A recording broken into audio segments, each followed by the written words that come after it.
ദൈവം അയച്ചിട്ടൊരു മനുഷ്യൻ വന്നു. അവന് യോഹന്നാൻ. ഞാൻ അധികം വിശദീകരണത്തിലോട്ട് പോകുന്നില്ല. ബഹുമാനപ്പെട്ട സാബു പാസ്റ്റർ സമയത്തിൻ്റെ കാര്യം അദ്ദേഹം പറഞ്ഞല്ലോ. അപ്പം ഞാനും അത് വളരെ യുക്തമായിട്ട് ഇന്ന് നിർത്തും. അദ്ദേഹം വളരെ ബുദ്ധിയോടാണ് പറഞ്ഞത്. അപ്പം ഞാനും അത് ബുദ്ധിയോടെ തന്നെ കൈകാര്യം ചെയ്യാനിരിക്കുക. ദൈവത്തിൻ്റെ മഹത്വം.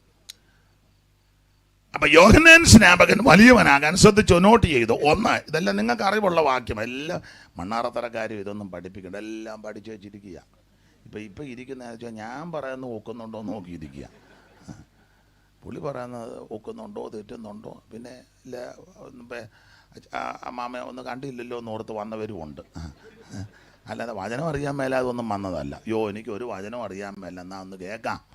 അല്ല, പുള്ളി ഒന്ന് കാണണം, അത് നല്ല കാര്യം. എനിക്കും ഒന്ന് കാണണം. ആരാ അമ്മാമ്മ ഏതാ? എനിക്കും ഒന്ന് എന്നെ കണ്ടേച്ചേ പോകാവുള്ള ആരാന്നേലും എനിക്കും കാണണം. ദൈവത്തിന് മകത്ത്, ദൈവം അനുഗ്രഹിക്കട്ടെ.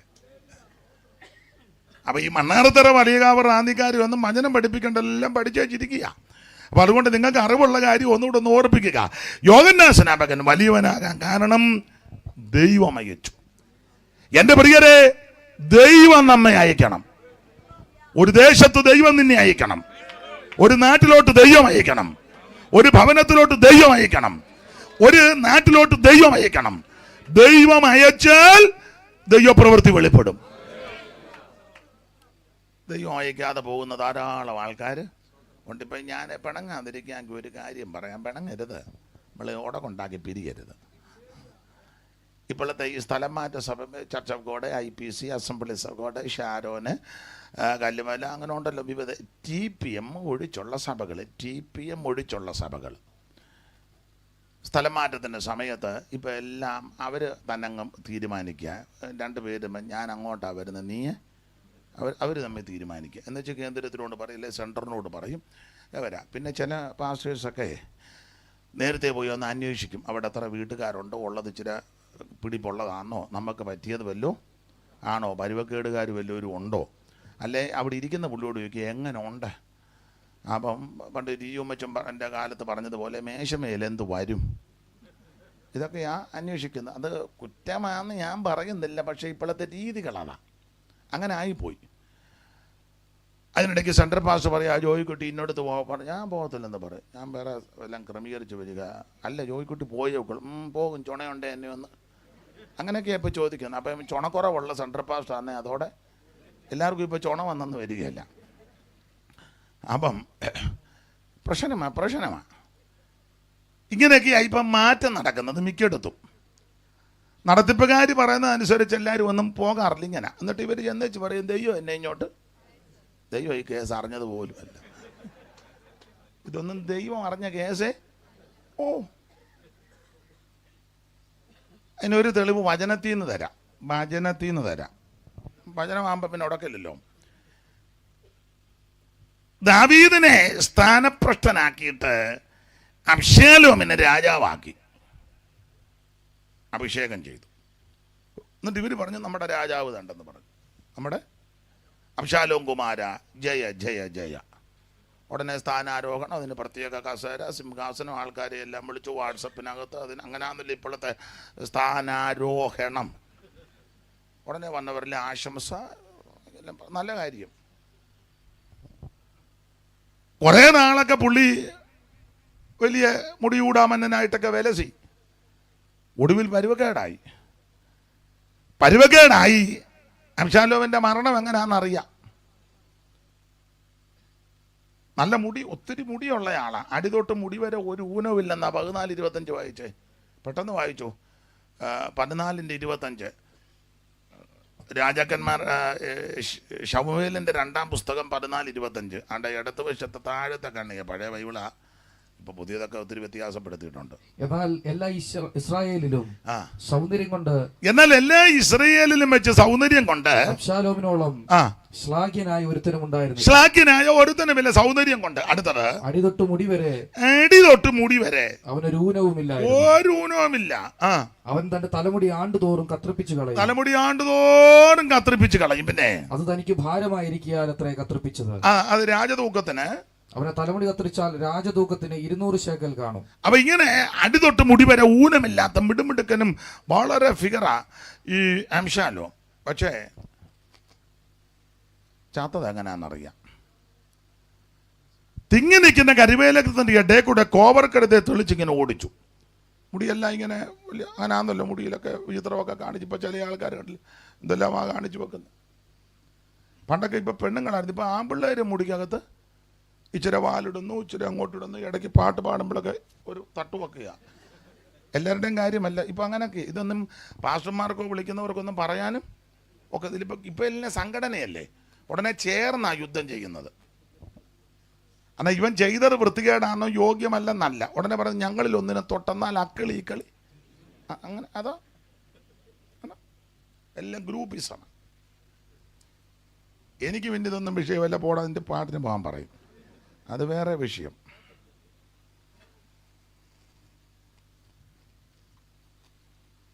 മുടിയിൽ ഒത്തിരി വിചിത്രമൊക്കെയായി കാണിക്കുന്നത്.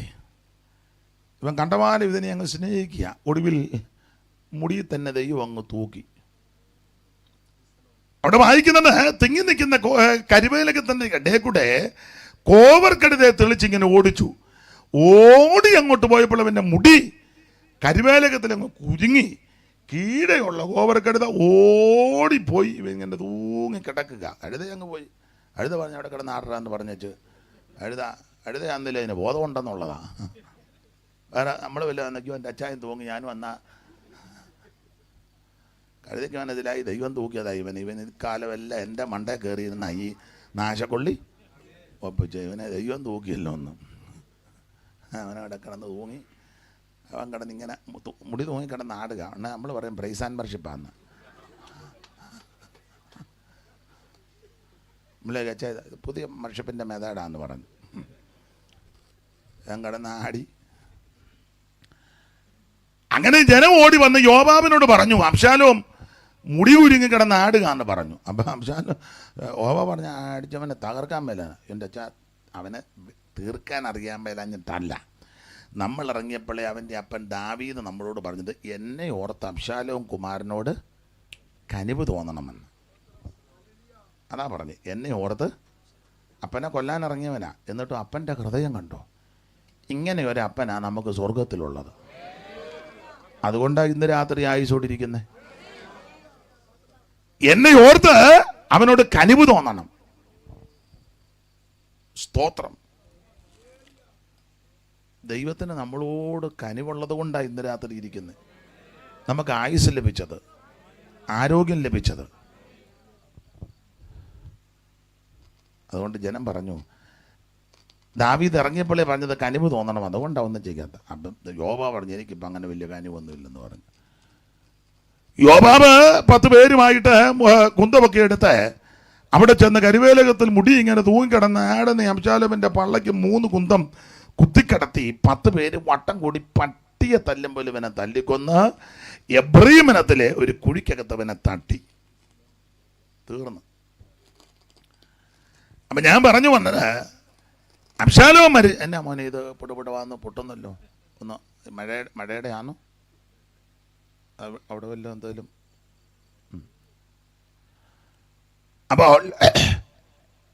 അപ്പോൾ ജനമെല്ലാം കൂടെ പറയുന്നൊരു പദമുണ്ട് അബ്ശാലോം മരിച്ചപ്പോൾ. ഇങ്ങനെ പദം അത് പറയാനായി വന്നേ. നമുക്ക് രാജാവായി നാം അഭിഷേകം ചെയ്ത, നാം തിരഞ്ഞെടുത്ത അബ്ശാലോം പടയിൽ പട്ടെന്ന്. ആ വാക്യം ഒന്ന് വായിച്ചേ. ശമൂവേലിൻ്റെ, ഞാനിതൊന്നും പറയാൻ വന്നതല്ല, ശമൂവേലിൻ്റെ 2-ാം പുസ്തകം 19:10 വായിച്ചേ. അതാന്ന് തോന്നുന്നു. അതാന്നോ നോക്കിയേ മനെ. അത് തന്നെ വായിര്. നാം അഭിഷേകം ചെയ്തിരുന്ന അബ്ശാലോമോ. ഒന്നുകൂടെ വായിച്ചേ, നന്നായിട്ട് അങ്ങോട്ട് വായിച്ചേ. നമുക്ക് രാജാവായി നാം അഭിഷേകം ചെയ്തിരുന്ന അബ്ശാലോമോ പടയിൽ പട്ടുപോയി. അങ്ങനെ നമുക്ക് രാജാവായി നാം അഭിഷേകം ചെയ്തു.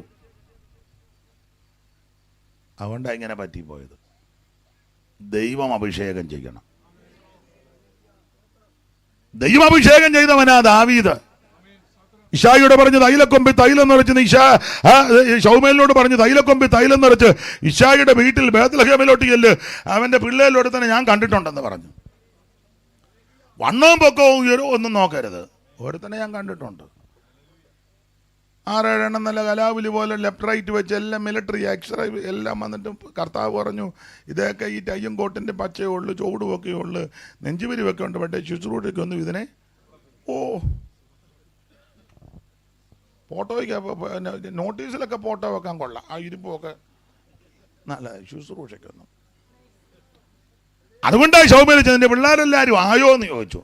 അച്ഛാ എല്ലാം ആയി, എല്ലാവരും ഒരുത്തനുണ്ട് അവനെ. ആരാ? അത് ഡേവിഡാ, അവന് എന്ത് ചെയ്യണേ? അവനെ ആടിനെ മൊഷട്ട് മണമാച്ച കൂട്ടത്തിലൊന്ന് വരുത്താൻ ഒരു വല്ലാത്ത മണമൊക്കെ.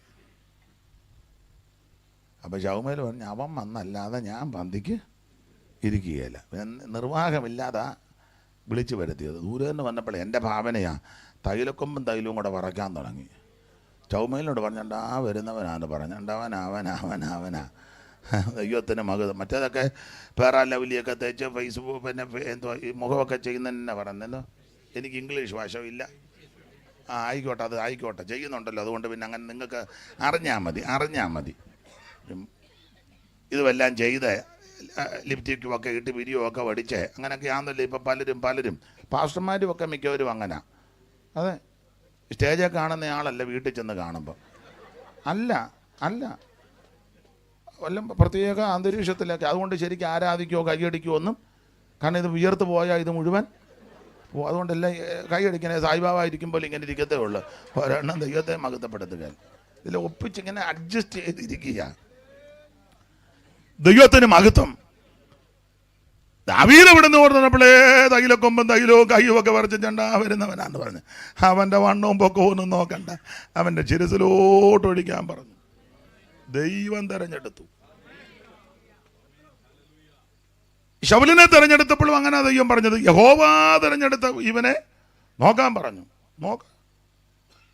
പക്ഷെ അബ്ശാലോമിനെ ദൈവം തെരഞ്ഞെടുത്തതല്ല. ഏതാ? രാജാവായിട്ടേ. അവിടെ വായിക്കുന്നത് നമുക്ക് രാജാവായി. ദൈവദാസനെ ഒന്നുകൂടെ വായിച്ചേ. നമുക്ക് രാജാവായി നാം അഭിഷേകം ചെയ്ത അബ്ശാലോമോ പടയിൽ പട്ടുപോയി. നമുക്ക് രാജാവായി നാം അഭിഷേകം ചെയ്തിരുന്ന അബ്ശാലോമോ പടയിൽ പട്ടുപോയി. നമ്മളെല്ലാം കൂടെ ഒപ്പിച്ചുകൊണ്ടാണ് ഇതിങ്ങനെ കുഴപ്പടിയായത്. ഇന്നും അങ്ങനെ പറയുന്നത്. ഇവരെല്ലാം കൂടെ ഒപ്പിച്ചു പറയും ദൈവം എന്നെ ഇങ്ങോട്ട് വിട്ടതാണ്. ദൈവം 2-ാം സങ്കീർത്തനത്തിൽ പറയുമ്പോൾ സ്വർഗത്തിരുന്ന് ചിരിക്കയുടെ ഞാൻ അറിഞ്ഞ കേസേ അല്ല. നീ എല്ലാം കൂടെ ഒപ്പിച്ചേച്ച് പിന്നെ ഈ വേല ദൈവത്തിൻ്റെ വേല ആയതുകൊണ്ട് ദൈവം അങ്ങ് ആട്ടെ, നമുക്ക് മടങ്ങി വരാം. അപ്പൊ യോഹന്നാൻ സ്നാപകൻ വലിയവനാകാൻ കാരണം ഒന്ന്, ദൈവം അയച്ചിട്ടാ വന്ന്. ഈ ദൈവം അയച്ചവർക്ക് അവർക്ക് തന്നെ ഒരു ഉറപ്പുണ്ട്, എന്നെ ദൈവം അയച്ചതാണ് അവർക്ക് ഉറപ്പുണ്ട്. ലോകം മുഴുവൻ പറയുക അവൻ നീ തോക്കുമെന്ന് പറഞ്ഞാലും ദൈവം അയച്ചവൻ പറയും എന്നെ ദൈവമായി ഇങ്ങോട്ട് അയച്ചത്. എന്നെ അയച്ചതിൻ്റെ കാര്യം നിവർത്തിക്കാറ് ദൈവം ഇവിടുന്ന് മാറ്റത്തില്ല. ചിലപ്പോൾ പറയും നീ മരിച്ചു പോകും, മുടിഞ്ഞു പോകും, തകർന്നു പോകും. ഇല്ല, നീ പറയണം എൻ്റെ ദൈവം എന്നെ ഇങ്ങോട്ട് വിട്ടരാ. എൻ്റെ ദൈവം എന്നോട് ചില കാര്യം പറഞ്ഞിട്ടുണ്ട്, അത് നിവർത്തിക്കാറ് ദൈവം എന്നെ ഇവിടുന്ന് മാറ്റപ്പെടത്തില്ല. നിന്റെ കുടുംബത്തിലുള്ളവർ രക്ഷിക്കപ്പെടാനുണ്ടെങ്കിൽ നീ വിശ്വാസത്തോടെ പറയണം അവർ രക്ഷിക്കപ്പെടാതെ ദൈവം എന്നെ മാറ്റുകയില്ല. അവരെൻ്റെ കൂടെ ദൈവത്തെ ആരാധിക്കാതെ അവന് മാറ്റത്തില്ല ദൈവം. അത് ദൈവം അയച്ചെന്നൊരു ഉറപ്പുണ്ടായിരിക്കണം. ഹല്ലേലൂയ. ആട്ടെ, മുമ്പോട്ട് പോകാം. ദൈവത്തിന് മഹത്വം. അപ്പോൾ യോഹന്നാൻ സ്നാപകൻ വലിയവനാകാൻ കാരണം ഒന്ന്, ദൈവം അയച്ചിട്ട്. എല്ലാ ഭാഗവും എടുക്കുന്നില്ല. 2, യോഹന്നാൻ സ്നാപകൻ വലിയവനാകാനുള്ള രണ്ടാമത്. എല്ലാം നിങ്ങൾക്ക് അറിവുള്ള വാക്യമാണ്, ഞാൻ അങ്ങ് പറയുന്നതേ ഉള്ളൂ. 2 എടുത്ത് വായിപ്പിക്കണ്ട, നിങ്ങൾക്കറിയാമല്ലോ. അമ്മയുടെ ഉദരത്തിൽ വെച്ച് ആത്മാവിലായവനാ. അമ്മയുടെ ഉദരത്തിൽ വെച്ച് മറിയയുടെ വന്ദനം. ഒന്ന് പറ.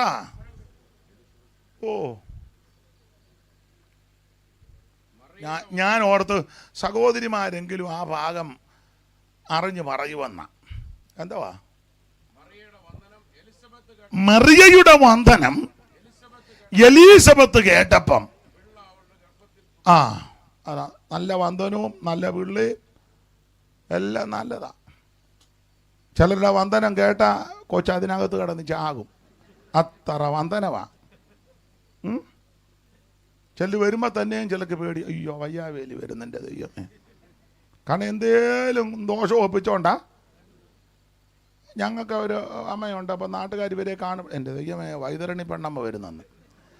വൈതരണി എന്നുള്ളത് ഒരു നരകത്തിൻ്റെ പേരാണ് ഹൈന്ദവ പുരാണത്തിൽ. വൈതരണി പല നരകമുണ്ട്.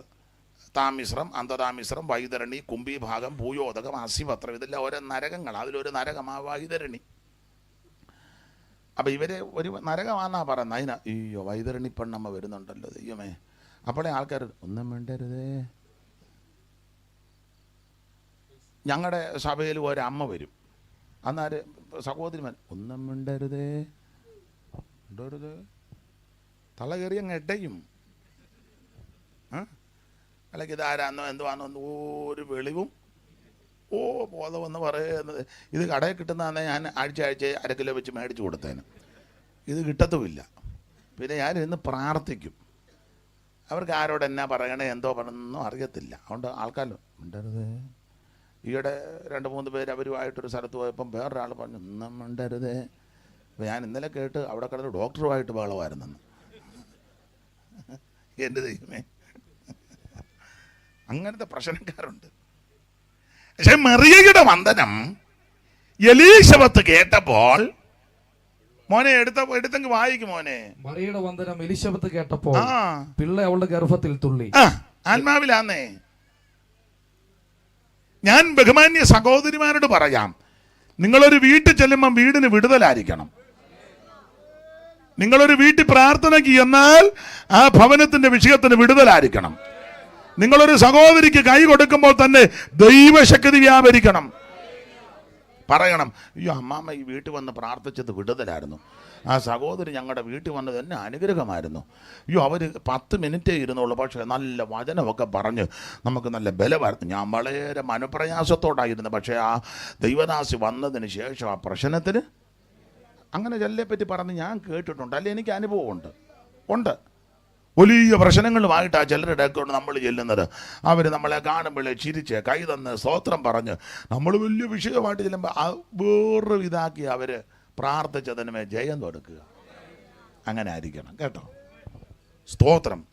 നിങ്ങളെ കാണുമ്പം നിങ്ങൾ ചെല്ലുമ്പം അല്ലാതെ വരുന്നുണ്ട് എടി ഞാനിവിടെ ഇല്ലെന്ന് പറഞ്ഞു തരും, എങ്ങനെയും പെട്ടെന്ന് പറഞ്ഞു വിട്ടേക്ക്. ചുമ്മാ ഇവിടെ ഇരുത്തരുത് കേട്ടോ, തള്ള ഇപ്പോൾ വന്നാലും നുണയും കൊതിയായിട്ടെ അങ്ങനെ പറയിപ്പിക്കരുത്. ഞാൻ പറയുന്ന മനസ്സിലാകുന്നുണ്ടോ? ഇത് തണുപ്പം പിടിച്ചതൊക്കെ മനസ്സിലാക്കി വെച്ചേ പോകാവൂ. ബഹളമൊന്നും ഉണ്ടാകില്ല, ഇതെല്ലാം മനസ്സിലാക്കുക.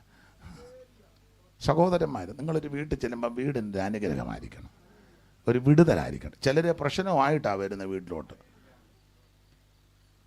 എനിക്ക് അറിയാവുന്നൊരു സഹോദരനുണ്ട്, അവനെന്നും വരുമ്പോഴേ പ്രശ്നമായിട്ടാണ്. അറിഞ്ഞോ അപ്പോഴേ മനസ്സിലായി ഇവൻ ഇങ്ങനത്തെ കേസുമായിട്ടേ ഇവൻ വരുവള. ഒറ്റ നല്ല കാര്യം അവൻ്റെ നാവിന്ന് അവൻ്റെ പൊന്നുനാവ് വളച്ച ഒരു നല്ല കാര്യം അവൻ എല്ലാം കുരുക്ക് വിഷയങ്ങളാണ്. ഞാൻ പിന്നെ ഇത് മൈൻഡ് ചെയ്യത്തില്ല. കുറച്ച് നാളായപ്പോൾ പിന്നെ അവൻ അങ്ങനത്തെ കേസുമായിട്ട് വരികയില്ല. നല്ല കാര്യം പറയണം, നല്ല കാര്യം. കേൾക്കുന്നവർക്ക് ആത്മീക വർധന, കേൾക്കുന്നവർക്ക് കൃപയുണ്ടാകണം. നിന്നെ കേൾക്കുന്നവർക്ക് ഒന്നുകൂടെ ചൈതന്യം ഉണ്ടാകണം. നിന്നെ കേൾക്കുന്ന നമ്മളോട് സംസാരിക്കുന്നവർ പിന്നീട് പറയണം, എൻ്റെ ദൈവമേ കുറച്ച് നേരം കൂടെ സംസാരിച്ചിരുന്നേ നല്ലതായിരുന്നെന്ന് പറയണം. അല്ലാതെ ചെല്ലുമായിട്ട് അയ്യോ വയ്യാവേലി നിർത്തുന്നുമില്ല എനിക്ക് പോകും മെനക്കേടായി. നമ്മൾ സംസാരിക്കുമ്പോൾ അങ്ങോട്ടും ഇങ്ങോട്ടും ഒരാൾ ശ്രദ്ധിക്കുന്ന ഓർത്തോണം നിൻ്റെ സംസാരം താല്പര്യമില്ല, അന്നേരം നിർത്തിയേക്കണം. അതെ, ഈ മറിയയുടെ വന്ദനം എലീസബത്ത് കേട്ടപ്പോൾ അപ്പം അമ്മയുടെ ഉദരത്ത് വെച്ച് ആത്മാവിലായവന ഗർഭത്തിൽ തുള്ളി എന്നാ എഴുതിയേക്കുന്നല്ലേ? ഒന്നും ഞാനിപ്പോൾ പറയുന്നില്ല. തുള്ളി നമ്മളെ പറ്റി ചെല്ലുമ്പോൾ തുള്ളക്കാരായിരുന്നെന്ന. ഞാൻ പണ്ട് ആലപ്പുഴയിലൊരു വീട്ടിൽ പോകുമായിരുന്നു. അവിടുത്തെ വീട്ടിലെ പിതാവ് SI ആയിരുന്നു, അല്ലൈ സാർ മരിച്ചുപോയി. ചർച്ചക്കോടിലെ ഒരു ദൈവദാസനും കൂടായിരുന്നു അദ്ദേഹം. ഗവൺമെൻറ് സർവീസ് SI ആയിട്ട് റിട്ടയർഡായി, സുവിശേഷ വേലയും ചെയ്യുമായിരുന്നു. അപ്പോൾ രാജൻ പാസ്റ്റർക്ക് അറിയാമല്ലോ, നമ്മുടെ അല്ലൈ സാർ. അദ്ദേഹത്തിൻ്റെ മകനായിപ്പം ഗൾഫിലാണ്, ഡേവിഡ് പാസ്റ്റർ, ജോയ്മോൻ എന്ന് ഞങ്ങൾ പറയും. ഒരു മോളുണ്ട്, ഡെയ്സിയെ കെട്ടിച്ചെന്ന് പത്തനംതിട്ട വെട്ടിപ്പുറത്തെ ബേവിച്ചനാണ് കിട്ടിയേക്കുന്നത്. അപ്പോൾ ആ വീടുമൊക്കെ ആയിട്ട് വളരെ അടുപ്പമാണ്. അല്ലൈ സാറിൻ്റെ അനിയനുണ്ടായിരുന്നു, ബെഞ്ചമിൻ ചായൻ, അദ്ദേഹം മരിച്ചുപോയി. വലിയ ബിസിനസ്സുകാരനുമൊക്കെ ആയിരുന്നു അവിടെ കലവൂര്. അപ്പം അല്ലൈ സാറിൻ്റെ വീട്ടിൽ ഞാൻ മിക്കപ്പോഴും ചെല്ലും. ഇപ്പോഴല്ല, വർഷങ്ങൾക്ക് മുമ്പാണ്, സാറുമൊക്കെ ഉള്ളപ്പോഴാണ്. അപ്പോൾ അന്ന് ആലപ്പുഴ ഓമനപ്പുഴയിലൊരു സഭയുണ്ട്. ആ സഭയുടെ ശുശ്രൂഷയും കൂടെ ഞാൻ ചെയ്യുക. അപ്പോൾ ശനിയാഴ്ച അങ്ങ് ചെല്ലും, ചിലപ്പം വെള്ളിയാഴ്ച ചെല്ലും. അല്ലൈ സാറിൻ്റെ വീട്ടിൽ ജയ്മോനും ഞാനും കൂട്ടുകാരുമാണ്. അപ്പം വെള്ളിയും ശനിയൊക്കെ അവിടെ പാർത്ത് ഞായറാഴ്ച അവിടോട്ട് പോയി സഭായോഗം നടത്തും. അപ്പം ഞാനിവിടെ ചെല്ലുമ്പം ഞങ്ങളെല്ലാം സന്ധ്യയ്ക്ക് ഇരുന്ന് പാട്ട് പാടുകയും ആത്മാവിലാവുകയും ചെയ്യും. അപ്പോൾ അല്ലൈ സാറിൻ്റെ ഒരു കൊച്ചമ്മയുണ്ട്, ചേർന്ന് താമസിക്കുന്നത്, ഇവിടെ ഒറ്റയ്ക്കാണ് താമസിക്കുന്നത്. ഞാൻ എല്ലാവരും ചിറ്റ എന്നാണ് വിളിക്കുന്നത്. നല്ലൊരു അമ്മയാണ്, ഒറ്റയ്ക്കൊക്കെ ആയതുകൊണ്ട് അതിൻ്റെതായ ചില പിടിവാശിയൊക്കെ ഉണ്ട്. അപ്പം ഞാനെപ്പോൾ ചെന്നാലും എനിക്കൊരു മുറിയുണ്ട്, ഞാനിവിടെ നിന്ന് പാട്ട് പാടി ആത്മാവിലങ്ങോട്ട് നിറയും. അപ്പോൾ ഈ ചിറ്റ പിന്നെ മുറിയുടെ സൈഡിൽ കൂടെ ഒരു ജനലുണ്ട്. അപ്പോൾ എപ്പോൾ ഇങ്ങനെ ചിറ്റ ഇങ്ങനെ പോയാലും ഞാൻ അതിനകത്തിരുന്ന് ആത്മാവിൽ ഇങ്ങനെ നിറയുക. അപ്പം അത് പലപ്പോഴും കണ്ടു. പിന്നീട് ഞാൻ ചെല്ലുമ്പോൾ ഈ പുള്ളിക്കാരി പറഞ്ഞു, തുള്ളക്കാരൻ വരുന്നുണ്ട്. ഉണ്ടോ? എനിക്കിട്ട പേരാ തുള്ളക്കാരൻ. മരിക്കുന്നത് വരെ തള്ള അങ്ങനെ പറയുള്ളായിരുന്നു. തുള്ളക്കാരൻ, അവരുടെ ആലപ്പുഴ തുള്ളക്കാരൻ വന്നു, തുള്ളക്കാരൻ എന്നാ. അല്ല, അത് ശരി ആയെന്നാ, ഞാൻ തുള്ളുന്നുണ്ട്. അതുകൊണ്ട് തന്നെ അപ്പുറത്തെ അച്ചായനെ തുള്ളക്കാരൻ എന്ന് വിളിക്കാഞ്ഞേ. ഇപ്പം നമ്മുടെ ഇടയിൽ തുള്ളക്കാരില്ല, തുള്ളിപ്പിക്കുന്നവരാ. സ്തുതിച്ചാട്ടെ, പുള്ളി അനങ്ങത്തില്ല. ഒരിക്കൽ കൂടെ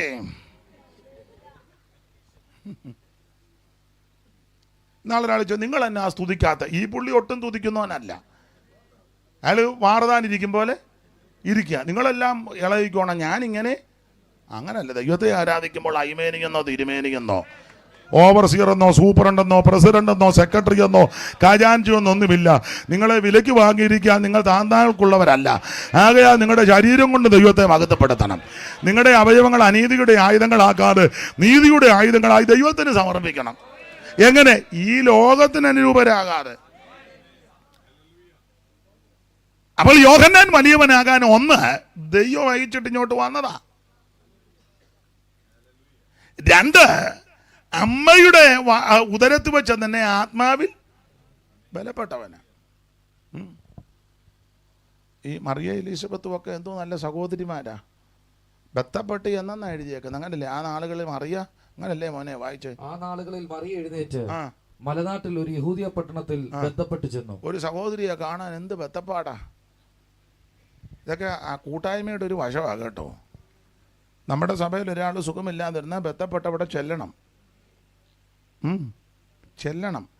അപ്പോൾ ആ വീട്ടുകാരെ വിളിച്ച് ചോദിക്കണം, എന്തുവാ കഴിക്കുന്നത്? അപ്പോൾ അവർ പറയാം, ഇന്നതൊക്കെയാണ് ഇഷ്ടം. ഒക്കെ എന്തെങ്കിലും ഉണ്ടെങ്കിൽ സാഹചര്യം ഉണ്ട്, അതുകൂടെ ഒന്ന് കൊണ്ടുപോകുന്നത്. സഹോദരിമാരൊക്കെ പോകുമ്പോഴേ നല്ലതാണെന്നാണ് പറഞ്ഞത്.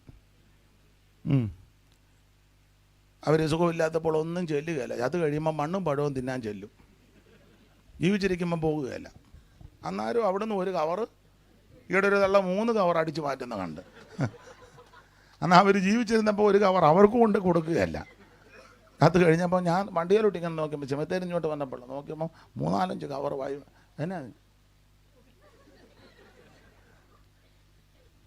ഉള്ള കാര്യമായി പറയുന്നത് അല്ല, ഞാൻ നിർമ്മിച്ച കഥയൊന്നുമല്ല. ഇച്ചിരി ബന്ധപ്പാടൊക്കെ നല്ലതാണ് കേട്ടോ. ദൈവത്തിന് മഹത്വം. ആട്ടെ, നമുക്ക് ആ വിഷയം വിട്ടേക്കാം. ചിലരുടെ മുഖഭാവം മാറുന്ന ഏതാ? ദാനിയേൽ 5 വായിക്കുന്നത് പോലെ അവൻ്റെ മുഖഭാവം മാറി. പിന്നെ അടുത്തത് ഇനിയും വരാതിരിക്കട്ടെ. എന്തുവാ? മുഖഭാവം മാറിയപ്പോൾ പിന്നെ എന്തുവാ അടുത്തത്? അത് വരാതിരിക്കട്ടെ.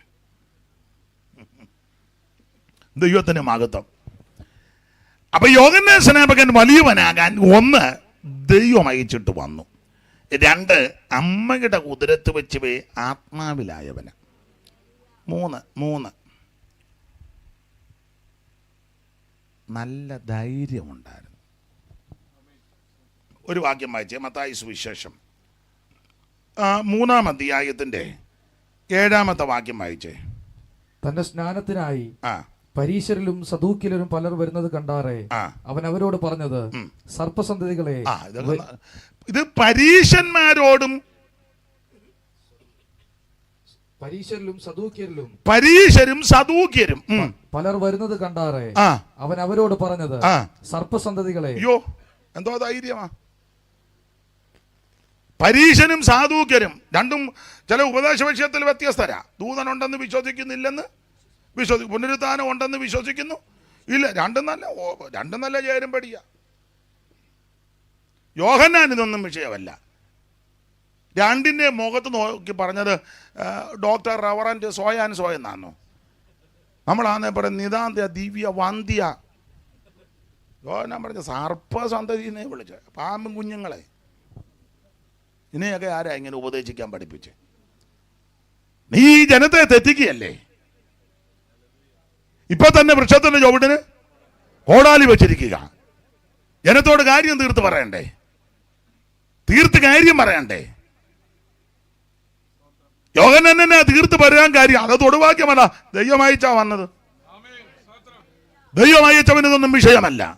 സദൂക്യനാണോ, പരീശനാണോ, പ്രമാണിയാണോ, പട്ടാളക്കാരനാണോ, ഒന്നും വിഷയമല്ല. ലൂക്കോസ് 3:7 വായിച്ചേ മോനെ. എങ്ങനെയായിരുന്നു പുള്ളിയുടെ രീതി? പെട്ടെന്ന് വായിച്ചോ.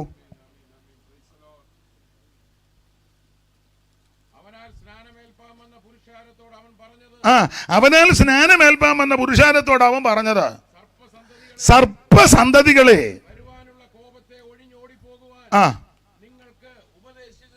നിങ്ങൾക്ക് ഉപദേശം. മോനെ മൈക്ക് ഇങ്ങോട്ട് റോയിച്ചാൻ കൊടുക്കല്ലേ? മോൻ വായിക്കും, മൈക്ക് ഉടനെ കേൾക്കാനാ.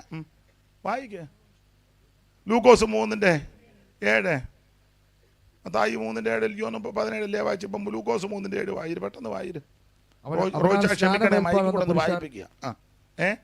അവനാൽ സ്നാനമേൽപ്പാൻ വന്ന പുരുഷാരത്തോട് അവൻ പറഞ്ഞത്, സർപ്പസന്തതികളെ. ആ പുരുഷാരത്തെ അങ്ങനെ തന്നെ വിളിച്ച് എന്ന് പറഞ്ഞ പുള്ളിക്ക് ഈ മുഖപക്ഷം ഒന്നുമില്ല. സദൂക്യരോട് വരാ പറഞ്ഞ്, പരീശനോട് വിതാ പറഞ്ഞ്, പുരുഷാരത്തോടും മുഖപക്ഷം ഒന്നുമില്ല.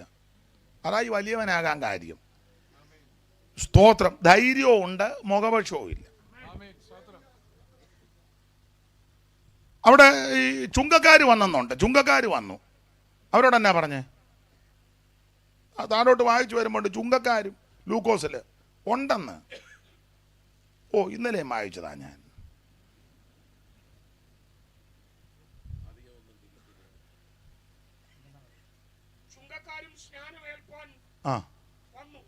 ചുങ്കക്കാരും വന്നെന്ന്. ചുങ്കക്കാർ വാക്യം എന്ന് പറഞ്ഞ എത്രയാന്ന്?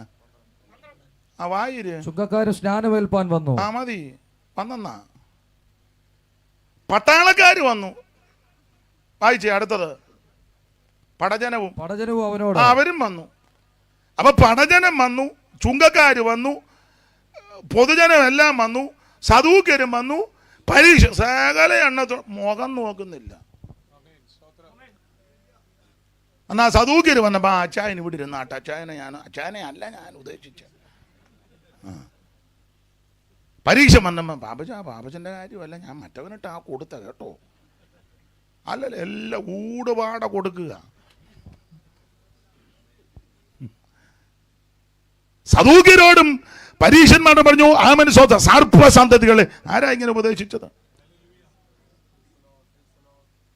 പുരുഷാരമെല്ലാം കൂടെ വന്നപ്പോൾ ഇങ്ങനെ തന്നെ പറഞ്ഞത്, മാനസാന്തരപ്പെട്ടോണം.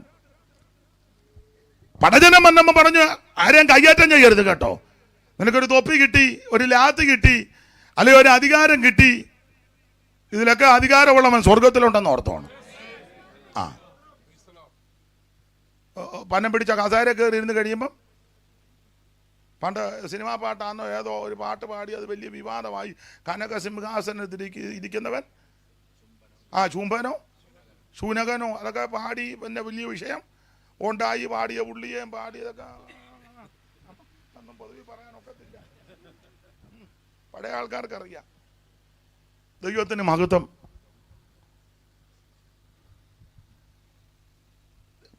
യോഹന്നാൻ തീർത്ത കാര്യം പറഞ്ഞേ. പടജനത്തോട് പറഞ്ഞു, ആവശ്യമില്ലാതെ മറ്റുള്ളവരെ ഉപദ്രവിക്കരുത് കേട്ടോ. ബലാത്കാരം ഒന്നും ചെയ്യരുത്. നിനക്ക് അധികാരമുണ്ട്. ഞങ്ങളുടെ ബന്ധത്തിൽപ്പെട്ടത് IG, അതിനെന്നാ നിങ്ങൾക്ക് മാത്രമേ ലോകത്ത് ജീവിക്കാൻ പറ്റുള്ളൂ. എൻ്റെ ഇന്നുകാരായ MLA ആയിക്കോട്ടെ, അതിനെന്നെ പുള്ളി എന്നെ കൊല്ലണോ? MLA സ്ഥാനം നോക്കിക്കോട്ടെ. അത് വെച്ചോണ്ട് നീ കസറരുത്. ഞങ്ങളുടെ വീട് ഞങ്ങളുടെ രാജുവോ പറക, അതിനെന്നാ ചുമ്മാ അങ്ങ് കീർവാണം അടിക്കുക. ഞാൻ ഇന്നലെയും പിണറായിട്ടൊക്കെ പോയിട്ടാ വന്നെ, പൊക്കോ, അതിനെന്നാ.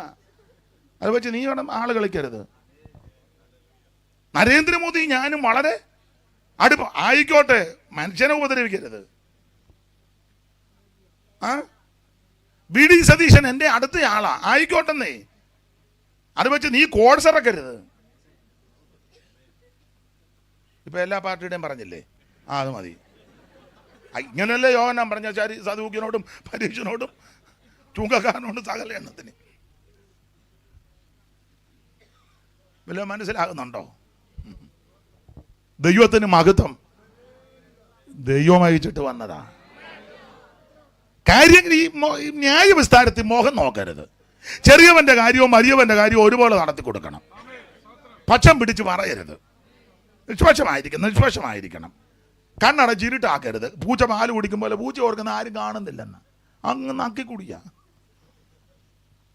എത്ര പേരാ കണ്ടുകൊണ്ടിരിക്കുന്നത്? ഈ വിധത്തിലെ തത്വം വേണം. അട്ട വിഷയം വിട്ടേക്കാം. ഒന്ന്, ദൈവം അയച്ചിങ്ങോട്ട് വന്നു. 2, അമ്മയുടെ ഉദരത്ത് വെച്ച് ആത്മാവി നിറഞ്ഞവനാ. 3, നല്ല ധൈര്യമാണ്. മുഖപക്ഷമൊന്നും കാണിക്കുന്നില്ല, ധൈര്യമാണ്. 4 എല്ലാം വിവരിക്കുന്നില്ല. 4, നീതിയും വിശുദ്ധിയുള്ളവന്. നിങ്ങളാണ്ട മർക്കോസ് 6:20 വായിച്ചേ.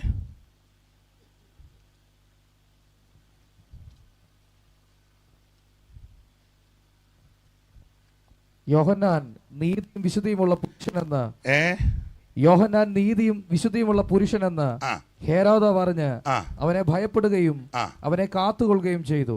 അവന്റെ വചനം കേട്ടിട്ട് വളരെ കലങ്ങിയെങ്കിലും സന്തോഷത്തോടെ കേട്ടുപോകും. എങ്ങനെയുണ്ട്? യോഹന്നാൻ നീതിയും വിശുദ്ധിയുമുള്ളവനാ. യോഹന്നാൻ വലിയവനാകാനുള്ള കാരണമാണ് ഞാൻ ഈ പറഞ്ഞുകൊണ്ടിരിക്കുന്നത്. വലിയവനാകാൻ കാരണം 1, ദൈവം അയച്ചിട്ടാണ് ഇങ്ങോട്ട് വന്നത്. 2, അമ്മയുടെ ഉദരത്ത് വെച്ച് തന്നെ ആത്മനിറമുള്ളവനായിരുന്നു. 3, നല്ല ധൈര്യവും മുഖപക്ഷവും ഇല്ലാത്തവനായിരുന്നു. 4, ഇപ്പം എന്തുവാ വായിച്ചേ? നീതിയും വിശുദ്ധിയുമുള്ളവനാ യോഹന്നാൻ. നീതിയും വിശുദ്ധി. എന്നെ കേൾക്കുന്ന പ്രിയരെ, ഇത് രണ്ടും അത്യാവശ്യമാണ്. നീതിയും വിശുദ്ധിയും. ദൈവം വിശുദ്ധനാ. അവനെ ആരാധിക്കുന്ന ഞാനും നിങ്ങളും വിശുദ്ധരായിരിക്കണം. ദൈവം നീതിയുള്ള ദൈവമാ. ദൈവത്തെ ഭജിക്കുന്ന എനിക്ക് നിനക്ക് നീതി ഉണ്ടായിരിക്കണം. വ്യാഖ്യാനങ്ങളിലേക്കൊന്നും ഇപ്പോൾ പോകുന്നില്ല. യോഹന്നാൻ വലിയവനാകാൻ 4 കാരണം. ഒരു കാര്യവും കൂടെ പറയാം. അത് പറഞ്ഞേച്ച് അത് ഇച്ചിരി വിശദീകരിച്ച് പറഞ്ഞ് ഇന്ന് യോഗം നിർത്താം. ഇപ്പം എനിക്കൊന്ന് സമയം എന്തുവായി കാണും? 9 9 മണി കഴിഞ്ഞ് 6 മിനിറ്റ് കൂടായി. ആയിക്കോട്ടെ, ഒരു 9:30 നിർത്തും. വേണ്ട, പുസ്തകം മടക്കി പിടിച്ചു.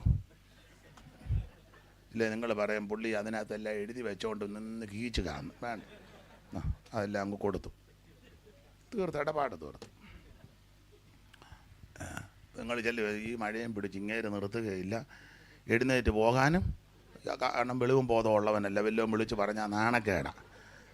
രണ്ടിനും ബോധമില്ല. അതാ സാഹു പാസ്റ്റർക്കും എനിക്ക്. നിങ്ങളത് രണ്ടും പറയാം. വിളിച്ച പുള്ളിയും ബോധമില്ലാത്തവനാ, വന്ന പുള്ളി രണ്ടിൻ്റെയും മായി തന്നെ ഇറങ്ങുന്ന ആർക്കും അറിയത്തില്ല. എൻ്റെ പൊന്നെ വെച്ചാൽ അതുകൊണ്ട് എങ്ങനെയും വല്ല ജാതി അല്ല, അങ്ങനെ വേണ്ട. 9:30 മുമ്പേ നിർത്തുക. പക്ഷേ ഞങ്ങളെ രണ്ടുപേരെ ഈ പരുവത്തിന് ദൈവം വിട്ടിരിക്കുന്നതാണ്. പിന്നെ നമ്മളെ കൊണ്ട് ഇതൊക്കെ ഒക്കുവുള്ളൂ. ഇവരെ കൊണ്ട് വല്ല ഒക്കുവോ? ഇത് അവർ വേറെ രീതിയിലാണ്. ദൈവത്തിന് മഹത്വം. യോഹന്നാൻ വലിയവനാകാൻ 1, ദൈവം അയച്ചിട്ടാ വന്നത്. 2, അമ്മയുടെ ഉദരത്ത് വെച്ച് തന്നെ ആത്മാവിൽ ബലപ്പെട്ടവനാ. 3, ധൈര്യമുണ്ട്, മുഖമൊന്നും നോക്കുന്നില്ല. 4, നീതിയും വിശുദ്ധിയുമുള്ളവനാ. സ്തോത്രം. ധൈര്യത്തിൻ്റെ ഒക്കെ ഒത്തിരി പറയാനുണ്ട്. സഹോദരൻ്റെ ഭാര്യയായിട്ട് നടന്നവനെ അന്നേരം തന്നെ തീർത്ത് കാര്യം പറഞ്ഞു. അതാ പിടിച്ചു ജയിലിലിട്ടത്. അന്നേരം മറ്റവള് മോളെ ഡാൻസും ഒക്കെ പഠിപ്പിച്ച് കുച്ചിപ്പിടിയും, അവൾ കുച്ചിപ്പിടി കാണിച്ച് അവൻ്റെ ഉച്ചയിൽ കയറി പിടിച്ച്. അതൊന്നും ഞാൻ ആ ഭാഗത്തേക്ക് പോകുന്നില്ല, വെറുതെ എന്തിനാ ആലോക്യം ഉണ്ടാക്കും.